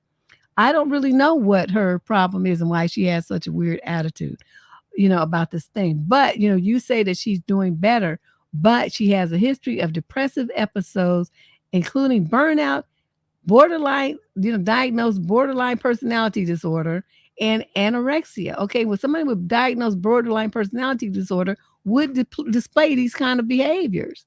So, since you know that she was diagnosed, I'm wondering why you're wondering why she's acting like that when you know that she's diagnosed borderline personality disorder, and that's how borderline personality disorder people act. Okay, so your letter to me is like confusing. It's like you have the answer already. Why'd you waste my time writing this letter? The girl is crazy. Now, if you don't want to have a crazy friend with mental problems and anorexia and depression, then just dump her. It wouldn't work for me because I just can't do crazy people. I just don't have that kind of time or energy. So she wouldn't be my friend, but you do you. But I'm telling you, this is her. This is how she's going to be acting, and you have all the answers to why she, what's going on with her already. So either you accept her as her crazy ass self, or you leave her alone and let her go on over there somewhere and bother somebody else. Question 19, female 30 to 35 from Las Cruces, New Mexico. My boyfriend and I have been together for almost 10 months. He travels out of state for work sometimes, and last Tuesday was the last I heard from him, so I think I've been ghosted. I've been calling and texting him for over a week now, and I've heard nothing from him. His text messages deliver and his phone rings, but earlier I talked to a mutual friend of ours, and I asked him if he heard from my boyfriend recently, and he said that he came by this past Sunday. I feel lost and confused, Deb. Should I stop by his place or just leave him alone completely? Okay, well, let's reframe this. You have a boyfriend that just basically disappeared out of your life for more than a week. Well, I guess it's a week today, right? And he won't pick up the phone when you call, which he knows it's you because he can look at the call ID and see that it's you. He won't answer. He hasn't come by to see you. So all in all, what does that mean? That means that you're already broken up. That's what that means, okay? And this going by his place could be very dangerous for you. I'm gonna tell you why you don't want to do that. Okay, so you go walking up to his places and he's got some other woman there. She answers the door with a towel wrapped around her and some little skimpy outfit indicating that they were lounging on the bed, right? And then you sit there with your face cracked with your Pikachu face on, right? Wondering, what's going on. And he's going to be looking at you like you crazy because it's like, I haven't talked to you for a week. Don't you understand what that means? Why are you at my house? And see, then if he was the wrong kind of dude, he would push past the girl or he would open the door himself and then look at you like you crazy and then proceed to cuss you out and call you all kind of names for being stupid and desperate. So, I'm just running you through this because I want you to understand why doing that, going to a man's house that has ghosted you is a very, very bad idea. Instead, what you do is gather your pride and your last bit of self-esteem that you have left, and you go and you put yourself in a cute outfit, get your hair done and stuff, and you kick it with your friends and get back out there, because whatever this shit is over. Question number 20. We got 25 questions today. If you just wandered in, 25 questions, which is our new normal. He's dead. That's what you say. I'm trying to tell you, that's the best way to approach it. He was on his business trip and he fell off a mountain. An alien scooped him up and now he's like lunch on some alien's dinner plate. I can imagine all kind of stuff. But the bottom line, what I'm not going to imagine is that we're still together. Question 20. This is a young lady in the 30 to 35 age group from Sioux City, California. Sassoon. We call it Sioux City. I have relatives there. I'm a 33-year-old Black female married to a 34-year-old Black male. We've been married for 11 years and we have 3 children, ages 12, 7, and 5. I found out over the weekend that my husband has been having an affair with a 19-year-old girl since she was 18. She is the teenage daughter of a family friend. She is supposedly about 12 weeks pregnant and is saying the baby is my husband's. I didn't find out from my husband. I found out when I received a call from the girl's mother. I am mortified and heartbroken. I feel confused and don't know what to believe. I confronted my husband. He did admit to the relationship. Oh. He said it wasn't, quote, really a relationship, but more like an extended booty call. Basically, they were just having eggplant on a regular basis, if that makes a damn bit of difference to me. He said he doesn't know if the baby is his, and at this point, he has received no proof that she's actually pregnant. But yeah, it could be mine if she is, he says. And he's still living? I don't think I've ever wailed so loud in my life when I heard this come out of his mouth. I couldn't control my reaction. Oh, you poor thing. I don't understand who this person is that I'm married to. I'm just struggling to believe this is true, even though he admitted it with his own words. How? Why? I can't believe I'm writing to you at all. I've always listened to What the Fuck Tuesday and laughed at your responses and the messes people get themselves into, but I never thought it would be me. Deb, I haven't told any family or friends. My first impulse was to tell absolutely everyone, but my embarrassment stopped me. My head is spinning. I feel like I'm just frozen in place when my whole world crumbles around me. I'm not sure what advice I'm looking for, but I just need to talk to somebody right now. Please, what do I do from here?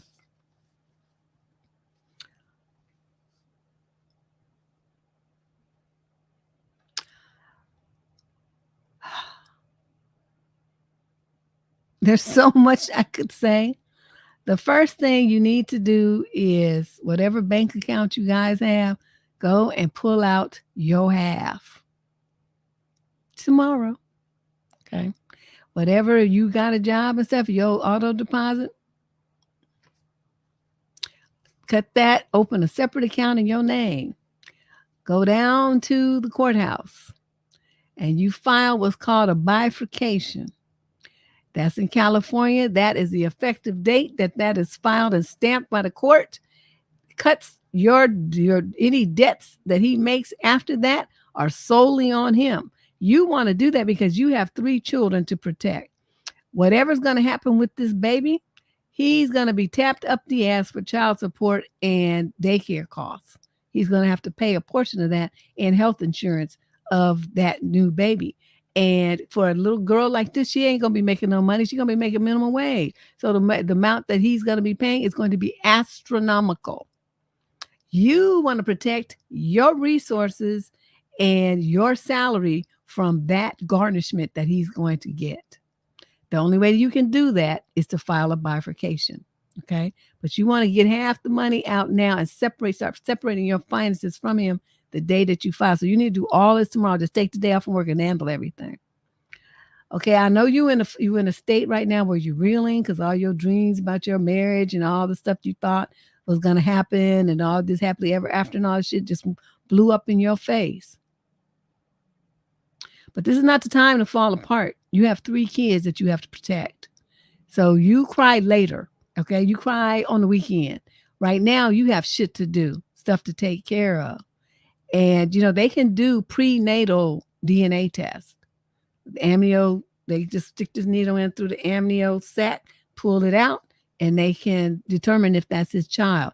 That's why you want to do all of this right away. Because as soon as they determine that that's his child, that's when the court proceedings against him are going to start. You want your money separated. You want your kids protected. And then while you do that, you file for child support too. So your order will be in first. The one who's in first, plus you got more kids, gets more money, gets a greater chunk of the pie. She's going to get the percentage that's left. And then you're going to have the conversation with homeboy. And you'll have to tell him, it looks like we're going to be headed for divorce here, sir. I know that's not what you wanted. But what you have to understand is the man that he revealed himself to be, that you married, is not the man that you thought you married. So that means that whatever you had as a marriage that you would think he was hanging on to doesn't really exist except in your imagination. So you letting go of it is just letting you go of a fantasy that never really existed if he's been having this over a long-term basis with this girl. Okay? You got to stay focused. Do what you need to do. Put your mama bear on. And like I said, you can do all that breaking down and shit. Put the kids over at your mama's or something and go to your friend's house or stay home by yourself or whatever. Go get a hotel room, whatever you're going to do. And you just cry it out. And then you get up and you get your shit together. Because you got things to do. This motherfucker right here. He going to devastate his kids, 3 kids and his wife, his whole family, all because he couldn't keep his dick in his pants. This is just the saddest shit in the world. Well, I agree with you, Onyx. But at least he waited until she was 18. He probably was fiending for her when she was still a minor. But he waited so that it would be legal and he wouldn't have to go to prison. But if she's a family friend, he's been watching her all this time.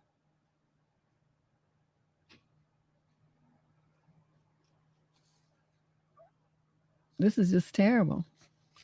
Let's move on. Question 21, female, 26 to 30 from Davenport, Iowa. I'm 23 and live in a townhouse, and there are neighbors to the left, right, and across from me. Our parking spots are 20 feet directly in front of our front door. There's a community pool that is walking distance, so it's common to see people and families in swimwear walking to and from the pool. I was downstairs at home today wearing white mid-thigh shorts, mid-thigh when pulled over my hips, and a blue bra that has straps and a 2-inch fabric band underneath the padded cups. Could be mistaken for a sports bra, but it's just a regular bra. I needed something from my car, and I didn't feel like going upstairs to get a shirt. So I went out the front door, grabbed it from my car, and went back inside. It took maybe 40 seconds. I asked a friend of mine if they thought this was appropriate, and they said it was absolutely not, that you should never be in view of other people with a bra on unless it's a bikini top next to water. I would never go on a walker to the store in just a bra and shorts, but is this really not okay? I'm trans. I live mostly stealth now. People that are not really close to me don't know I am trans, and I don't offer that information. I didn't have a girlhood, so I may be missing some of the nuances. Oh, my God. Why did you write me? Okay, let me put my professional cap on. Let me explain something to you. You lived your entire life as a male. So you used to going around shirtless and, with your boxer shorts and showing and all this old kind of stuff that men like to do. You're used to that. As a woman, we're never going to be used to that. We don't do things like that. And if you had been born a girl and raised as a girl, you would know this. You can't do stuff like that because it attracts perverts. Okay, that's something that all women live in fear of. Even just wearing regular clothes, you wearing a suit, walking down the street, here they come. Okay, so you going outside in your goddamn underwear and you think that that's okay? There's not a woman in the world that's going to do that. Okay, so this shows, these people talking about, well, I feel like I'm a woman. No, you don't. You don't. You have no clue what it's like to be a woman and to be terrified all the time when there are men close to you that they're going to do or say something that's going to hurt you. We live in fucking fear every goddamn day. And you, been living as a man your whole life, will never understand that. So you feel free going outside in your underwear with your titties, which you really don't have, but a bra on. Like it's okay. That's not okay. No woman does that. Okay, we covered up and still got all kind of shit. You can't even hardly wear shorts because they be, oh, look at them legs, look at that ass, and all that kind of stuff. It's just ridiculous. So, you say you didn't have a girlhood. Well, see, that's where we learn all that stuff. That's where you experience it. It starts when you get to about 10, 11 years old. Men start, teenage boys start. So there's not a girl who's, an adult who would do anything like that because of the stuff that we have to deal with every day, just trying to live our lives and go to the store, go to school, go to work, go to the doctor, just living our lives. We are constantly bothered by fucking men who don't know how to shut up and just mind their own business. They want to be talking and saying inappropriate things or putting their hands on children, young girls, and women inappropriately. So the answer to your question is missing nuances. You missing like a whole lifetime of nuances. This shit right here would never fucking happen. We would go upstairs. If it took us 10 minutes to get up the stairs to get a shirt, we would do that. Even if we had to grab a sweatshirt out the closet and it's 90 degrees outside, we're going to put that on. We're not going outside with our bra on. That's just not going to happen. Okay? I'm just saying. We don't go out, it's even when women are wearing, bikinis and stuff. I mean, unless you like actually in the one, people have like their little beach wraps and, all this kind of stuff, to cover up, because you don't want women wear all kinds of little sarongs and all this kind of stuff, the little beach dress and stuff like that. We have stuff to be a little bit more, provide a little bit more modesty. And all women are conscious of that. We all understand when some man is looking at us, we understand what's just a look and then what's a look. We know. We feel it. You know what I mean? So all women have that, this ick factor. And so when we feel like the ick factor, we start covering up because that covering up helps you feel protected. And somebody who has never lived as a woman is never going to fucking get that. And I don't care what they say. It's never going to happen. You will never understand. Yeah, they constantly just fucking with people. Always saying some shit they don't have no business saying.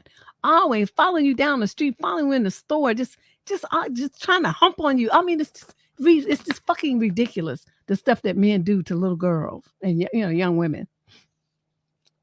Question number 22, male 30 to 36 from San Jose, California. My wife and I are a young Black couple in our mid-30s, and we have 3 children. We've been married for 10 years and overall have a very healthy, happy marriage. Oh, good for you. We moved here from Atlanta about 4 months ago into a very nice and quiet neighborhood. Most of our neighbors are seniors, but we are excited that there was another family about the same age with a few kids 2 doors down. They are white, but we hung out with them a few times now. We're actually hitting it off. The kids get along really great as well. One thing that gave us a, quote, eyebrow raise was in the first month of knowing them. My wife let me know that the husband texted her a few times about seemingly harmless things. Glad the kids had fun together. Glad they have another family their age around, etc. On its surface, that's nothing bad, but just strange because he had my number and the wife has hers. We agreed to keep an eye on it, but we gave him the benefit of the doubt as long as he didn't cross the line into being inappropriate or start texting her all the time. Good for you. For a few months, everything was cool, and we hung out with them quite a few times. Fast forward to this weekend, though. He texted her to say something to the effect of, hey, was that a babysitter walking the kids just now? She confirmed that no, it was her. She knew something was coming because she was dressed the exact same as she dresses every day of her life. A few minutes later, the text comes. Well, I guess I should take back what I was thinking about the babysitter being super hot. Oops. Trash, fucking trash. Okay, my wife, super creeped out, immediately shot him down, saying never to speak to her like that again. She then let me know what was going on and showed me the text. I called the guy and also said to never say anything like that to my wife again. He fell over himself, apologizing, still trying to claim he thought she was a babysitter. I basically called him out on being full of shit and stated the obvious, like, why would he feel the need to tell my wife our babysitter was hot? That's an even creepier thing than hitting on my wife because at least she's an adult. So our first impression was both of us called him out. We didn't really worry about him trying again after crashing, burning, and looking like an ass. That said, we don't really have a desire to hang out with this guy anymore. His wife was very nice and was building a friendship with my wife. Is continue to reach out to her and talk about getting together as family, talk about the multi-family trip we were going to take, etc. We're originally not going to say anything to his wife, but now that my wife doesn't feel comfortable, we're going to be permanently making outward excuses not to hang out with them until it eventually becomes so awkward that they stop trying. Also, his wife in this scenario is going to be the only one that doesn't know why things are so awkward. And we don't think it's fair that she has to wonder if she did anything wrong. Not to mention, would she want to know her husband is being a sleazy dog? We haven't done or said anything pending your response. What do you and the squad think? Should my wife tell her what her husband did? I really don't see us continuing to pretend like we can have a non-awkward family with friendship with these folks. I really appreciate any feedback here. I'm going to tell you this. You're making too big of a deal out of this. Now, think about this realistically now. You all just moved in this neighborhood. You just bought this house. So it's not that you're going to turn around and move right back out, and neither are they. You're going to be living a few doors down from these people for years. Do you really think that the way that you be handling this is going to make any sense? Dude, you already stepped up like a G. Dude is in check. He ain't going to do shit else. He knows that your wife tells you stuff, so it's not going to be no secrets between you. He's in check there too. So if he's going to act stupid, he's going to act stupid somewhere else in somebody else's marriage. It won't be yours. Okay? Now you are going to pretend like nothing ever happened. Okay? As a black man, I know you got this much game. Okay? You just act like it's not, and it's no big deal because you done told the motherfucker now. Okay, so what else is there to do and say? You're not going to be running from him like y'all are doing, playing these little passive-aggressive bullshit games. You're going to be like, oh, no. You're going to have a barbecue. It's Labor Day. You're going to go, come on, Jim and Joe and Janet, and bring the kids over. Come on, let's do this and that. That's what you're going to do. That's what you're going to do. And you're going to sit there, and you're going to be as gracious a host as you can fucking be. And he's not going to do anything because he's scared. He's scared. He's in check. And you don't say what you look like and stuff. Y'all about the same age, but I hope you work out. If not, you need to start so you can be out there flexing. And so he will understand. Don't get jiggy because I will knock your fucking face off. But that's what you do. You don't ever let somebody have you running scared like this. Y'all trying to avoid them. That's some bullshit. That's not how you handle yourself and you the new people in the neighborhood. Okay? You don't do that. You are going to be a force to be reckoned with. You didn't have no problem picking up that phone and telling that motherfucker about himself, and I applaud you. That's wonderful. I'm glad that she told you that you guys have a great marriage, great communication. This is a perfect setup. Nobody's going to come between you two, okay? So, dude, have some confidence in your marriage. You guys handled this very, very well, okay? There's no problem here. So you're going to do what I said. You're going to be like, you're going to act like ain't nothing happened because you already had this conversation. Everybody knows what time it is now. So, yeah, we're having a barbecue. Why don't you guys come on over? Some of the family is coming on by. I would like to introduce you. Yeah. Joe, how about that, Joe? Okay. Exactly. I don't want them running. I don't want him running. You're not going to do that. You're going to G the fuck up. Okay. Like he was a baby G because you picked up the phone, but now you got to take it all the way to the max level. Okay. And you going to let this motherfucker know, you think I'm scared of you, bitch? I will knock your face off. You come sideways with my wife again. But he already knows he's not going to do that. That's why he was stumbling and stuttering all over himself and apologizing. He's not going to do nothing. He's in check like a motherfucker. Okay? That's what you got to do. What did Keith say? Let me scroll up so I can see. Because, I hate it when I miss it. When he said, what is amazing? I'm glad we got normal neighbors. and a good fence. And a larger Akita. Well, yeah, but see, I think, she was out walking the kids around the neighborhood, And so that's where he saw her and he's like, oh, the babysitter. Motherfucker. That wasn't no damn babysitter. And his line is even weak. He's stupid. That's why it's like, this is nothing, dude. This is nothing. He's laughable. Okay. You got to send your letter in. Yes, send it in. You can't get an answer if you don't send in the letter because, people actually used to say, you guys make these letters up. Who has this kind of imagination? Do you realize if I could have imagined all of this stuff all these years, how many novels I could have written and made and been like a bazillionaire like Danielle Steele or somebody? I'd write nonfiction in case you haven't noticed. I haven't written anything that's fiction. Question 23. We got 2 more to go. We got 25 letters today. This is from a female in the 18 to 21 age group from Carmel, Indiana. I recently turned 18. My birthday is 4 days after yours. And I love to wear dresses. I literally wear them every day in the warm months, casual, modest styles. I'm a naturally modest person. In the colder months, I wear leggings under them for warmth. And I don't wear any makeup, but my friends tell me that it's too much and that I need to stop. They dress in jeans and tops every day and tell me I need to start being like them. Really? Even on my lazy days when I wear lounge sets, they tell me that it's too much since I do my hair daily. They keep telling me to stop being so girly in my personality and dress taste, and it's actually making me upset now. When I walk in the room, they give me dirty looks saying my dress is too much. Am I actually dressing over the top or are they just being dramatic? What should I say to them, big sister Leo? Ha ha ha ha. Okay, yes, my little Leo baby sister. What you have here is some jealous bitches, okay? Because Leos just tend to radiate confidence. That's just it. I mean, we could have just like the ugliest shit on in the world, no makeup, and just look a hot mess. But we still have confidence about it. It's like, well, yeah, I might be a hot mess, but I'm the most hottest hot mess that you've ever seen. So that's what it is. They're feeling insecure and jealous. And as someone put out there being, they're haters. So I'm going to suggest this. Why don't you get you some new friends? You just turned 18. So what, aren't you going off to college or something pretty soon? So you can kind of leave them behind and get you some new friends that are more in line with the way that you carry yourself and the way that you think and the stuff that you do and stuff like that. Because these girls, I don't know how much you want to say, but that's one thing is just, start putting space between you. Don't really go out with them, be busy doing other stuff. Or you can just say, look, one thing that people should do with their friends is accept them as they are. You guys keep pressuring me to change to be like you. I will never be like you. I'm me. You're you. I appreciate you for you, and you need to do the same.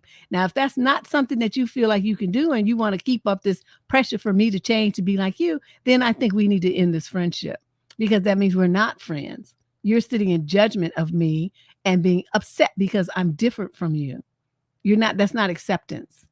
So which one do you want? You let me know, and then you get up and you walk the fuck off. What you gonna do? But you keep doing what you doing you. I have a friend, she's a Leo too. Actually, yes, her birthday is on the 12th as well. Oh my God, no wonder you guys are so much alike. And honey, she will not, she has like bras in like every color of the rainbow because she wants, her bra has to match her blouse. Her bra has to match her t-shirt. So she will have pink and green and lime green and chartreuse and green and, black and orange. And I mean, and so each time, when she wears the top, her bra matches her top. It's amazing. I don't do all that, but that's her. And she always has her hair coiffed and, her shoes and everything got to match. And she just real, real she like you. August 12th. There must be something about that. So y'all is just alike. Question number 24. This is a female in the 50 to 55 age group from Waterbury, Connecticut. I'm older, 51, Caucasian woman, if that matters. I just love you, so I'm writing to get your opinion. But Deb, today is the second time in the last month that I have had a younger man, mid to late 30s, asking me if I would consider adoption. What the hell? I don't know. I didn't know men were so serious about having kids. And if they are so serious, why even pick a woman who is 50? I'm confused. I think they are not for real. What kind of witty response should I give them back? What came to me is they're not talking about adopting kids. They talking about you adopting them. That's what came to my mind. It's like a pickup line for you to adopt them and take care of them like they your child, which means feed them and clothe them and let them drive your car and pay their bills and stuff like that. That's what that means. You took it wrong. Yeah, that's what I mean, that's when I was reading what you wrote, that's immediately what came to mind. They're not talking about some kid. They're talking about you. You must present yourself as having some money or something, some kind of class, maybe a nice house, a nice car. There's something about you that would make these types of dudes be motivated to ask you to adopt them. So that's what I said. You must have you present some kind of wealth or some kind of financial comfort. I don't know. I don't know what they're seeing, what environment you've met these people in. But there has to be something. Like nobody would ever say that to me because they know I don't have no money. They look at me with my bum looking ass and like, this bitch, she might ask me for $10. I'm not gonna ask her nothing. Yeah, but you want a sugar mom, but still you got to get somebody who's got something to give. So that's what I'm saying. There's something about her that exudes that she, expresses that she has some money or she has some property. She's got something, a nice car that means that she got money or whatever. Like my friend Ken, you guys met Ken, my friend Ken, he's got a nice Mercedes. And so as he comes and picks me up, we go out drinking or whatever. And I get to ride in that car versus my little raggedy Honda. So I'm like, oh, this is so nice. But would I ever buy one? No. Where am I gonna go where I need to be in a Mercedes? I mean, he's in that circle. I'm just a bum. I socialize more with you guys than anybody else. What do I need a fancy car for? But yeah, girlfriend, that's all. Just ignore them. Just laugh. Okay, here's our last question of the day, and it looks like it's a pretty lengthy one. Honda, yeah, my Honda. I'm getting ready to have to pay to get a timing belt done though. They talking about $800 or $900. I started hyperventilating. I'm glad y'all giving me some donations because I'm gonna be using it towards my car repair. I was not planning to spend this money, not this much, but it's doing some interesting things. I definitely want to get it in the shop before I mess up my pistons or something. I'm not trying to do all that, but I was clutching my pearls. That guy talking about I was gonna be between $800 and $900 plus tax. I was like, I did one of them Fred Sanford, Elizabeth, I'm coming to join you, honey, kind of moves. I was like, oh my God. Keith, you're not my friend.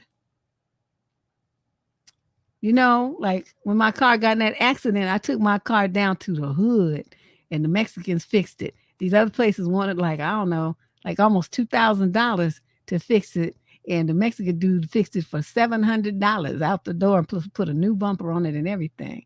I was like, yeah, that's what I'm talking about. So I get to drive my little raggedy car for another 200,000 miles.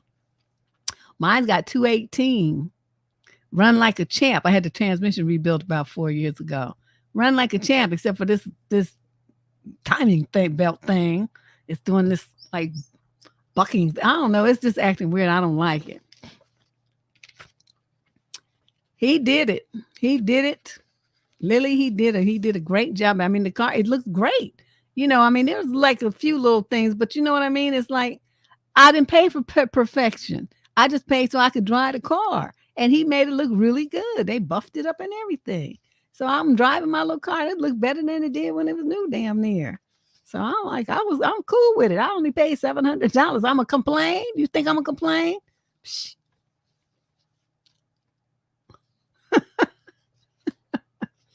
Yeah, Leandra, I'm probably need to give me a new car next year or the year after that. This car is probably on its last legs, but now I'm going to put $800 and I'm going to drive this bitch for at least another 2 years to get my money's worth. Okay, here's our final question of the day. If you are not a subscriber to the Devsterism channel, please hit that subscription button. We would love to have you as a subscriber. Just hit that like and subscribe button and be sure to share the video. Or if you don't want to share this video, share one of the other ones. We got more than 900 videos on the channel right now, and you can share any one of them. Okay. I just love those little things, huh? All right, here we go. Question 25, female 30 to 35 from Philadelphia. My boyfriend and I have been together for 3 years now. He was currently in the process of getting a divorce when we first got together, and he did just a month later. Anyway, he and his ex have a kid, but she already had a daughter with someone else when they got together. So he took on the responsibility to help with the girl that wasn't his. Well, as a stepfather, that's what he was supposed to do. I'm not sure how long they were actually together, 5+ years, I suppose. I do know that the girl called him dad, and he and his family got close with this little girl. And when his ex decided to leave the state with his son and her daughter, he chased after them. But they went to court, got things settled, and he got visitation with his son for summer breaks. Well, the girl was told that my boyfriend wasn't her dad and found out who her real dad is and started developing a bond with her real dad and his family. My boyfriend and his family still buy this little girl birthday gifts and call her, and even brought her a plane ticket to visit for the summer when her brother, who is his actual kid. This girl knows he isn't her dad and has a bond with her real dad now, but my boyfriend and his family just won't let her be. I have 2 kids now with my boyfriend. He's good to them, but he won't give them a chance to get close to them because he's still close with this other kid that ain't his. I honestly don't think it's fair for my kids. His family won't give my kids the time of day. They have never met them nor asked to meet them. They don't know their names or anything after 3 years together. And he won't even try to include them with his family stuff, but this other little girl gets included with everything. I've told him how uncomfortable I was with the situation, and he seemed like he understood and slowly started letting her go. But then every time she goes to visit his mom and his grandma, they always make sure to tell him that they talked to the girl and makes him feel bad for not talking with her anymore. I'm so confused by it all. I don't know what to think anymore. Any advice on what to do? Yes, get the fuck over it. Let me explain this to you. You are the fucking girlfriend. Stay in your envelope. Okay, I don't give a fuck if you've been with him for 3 years or not. He was married to this woman's mother. He legally became this little girl's stepfather. She lived in the house with him. He was responsible for her. He's not responsible for your kids because you ain't his wife. Okay, so that's the main thing that's jumping out of here. You all outside of your envelope and complaining about some shit that's not even yours to complain about.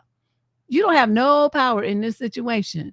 You the mere girlfriend. He don't even have no kids with you. Some of the kids, he's not tied to them kids, and neither is his relatives. They know that little girl because he was with their mother for years and years, and he married that woman. She became family. Do you not understand that? That little girl's family to them. When he married that woman and became the little girl's caretaker and stepfather, and he loved her and embraced her and brought her to his family who loved and embraced her like she was his kid because he was her stepfather married to their mother. You don't seem to understand that dynamic. You think just because you laying up with somebody and fucking them for 3 years, it doesn't mean something. That don't mean shit. Which you now understand, and that's why you're writing this letter. So I'm gonna tell you this: if you think it's not fair to your kids, this is totally fair to your kids. Where's their daddy at? Okay, where's their father? That's the man you need to be telling what ain't fair to. Okay, you're not married. This is the part that drives me crazy about some women. You know, you get the fact that you a fucking baby mama or some layup, and you get yourself confused and start thinking you have all kind of rights and privileges that your ass don't have. You don't have no papers on this dude. Okay, he hasn't stepped up to be had that kind of relationship with you. You could go anywhere right now, and so can he. He's not tied to you, and his family, knowing that, is not being bothered with you and your kids.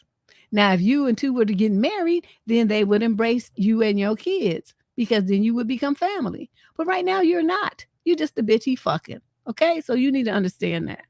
This really kind of pissed me off. And you know, you try to act jealous of a little girl. She didn't have nothing to do with none of this. Okay, this is adult shit, and you got a problem with it. You know, you need to tell him. And then it's the whole thing. It's like he's gonna feel just like I did. I'm not married to you, bitch. Okay, you don't get out of my face trying to tell me what to do. He was with that little girl when in her formative years. He loves her like she is his own child. You trying to put yourself in between them, you're gonna lose out. I'm telling you that right now. Yeah, she's jealous. She is jealous of his relationship and his family's relationship with this little girl. That's what I'm trying to explain to her. She's family. Okay? She's family. He's married to their mother, to her mother. That was, as far as they're concerned, that's his child. That's why she gets a ticket when her little brother gets a ticket, because she's family to these people. Just because they got a divorce, they're not going to turn their back on that baby. That's what you want, though. So to make you feel better. Shit, if you're going to keep it up and he going to dust your ass right on out the door. This is just ridiculous. I don't even know what to say. I don't even know, how to fix this for you. I guess there's no answer there. But that's the show for tonight. That was kind of wild. There was some real doozies in here tonight. So the husband just out of control, just acting a fool, and yeah, just cheating neighbor husbands acting a fool, women's own husbands acting a fool. We don't really do. I mean, most of this audience here is single, but I did start responding to letters from married people probably about 3 years ago or so. We used to not do them, but maybe 4 years ago, and it's been interesting to see, compare the drama that happens between single women in their relationships and married women in their relationships, and all these people be jumping up and down thinking, "But I'm gonna get married. I'm gonna get married. He won't marry me." And I'm looking at all these women and this drama that they be having. I'm like, why would you want that? I'm telling you, if my husband had lived and he had started acting stupid like this, oh, we would have been so divorced. So divorced. And I'm just ended like that. Would have just been that. I'd give him a second thought. It's like, you don't know how to act. You don't know how to treat somebody. So you got to go, son. But, we'll never know how that would have worked out. But remember, this weekend is the Labor Day holiday. There will be no DNN on Friday. And the next time I see you guys, you never know that I might, do a pop-up over the weekend. It depends if I go anywhere. I was going to go to my cousin's, but the smoke from all these fires. And now there's a big fire up in Lake Tahoe too. I mean, it's just the whole northern part of the state is on fire. It's just ridiculous. The air is so bad. You can hear, the congestion in my chest, and just breathing this air. And I've been coughing and sneezing. It's terrible. So there won't be DNN Friday, but you never know. I might pop in, Saturday, Sunday, or Monday, which is the holiday. And we will be back on Tuesday for What the Fuck Tuesday. So you guys enjoy your holiday. Be sure to check out the community wall. I have a couple of new posts up that I put up today for surveys and polls that I would like you to participate in. And, you guys enjoy your evening. Thanks everybody for the super chat donations and my Patreon subscribers for supporting the channel. And thank you, my lovely Shay, who's always got my back. This girl's a wonderful person. And all of you who show up consistently to support the show. Love you. Talk to you guys real soon. Bye-bye.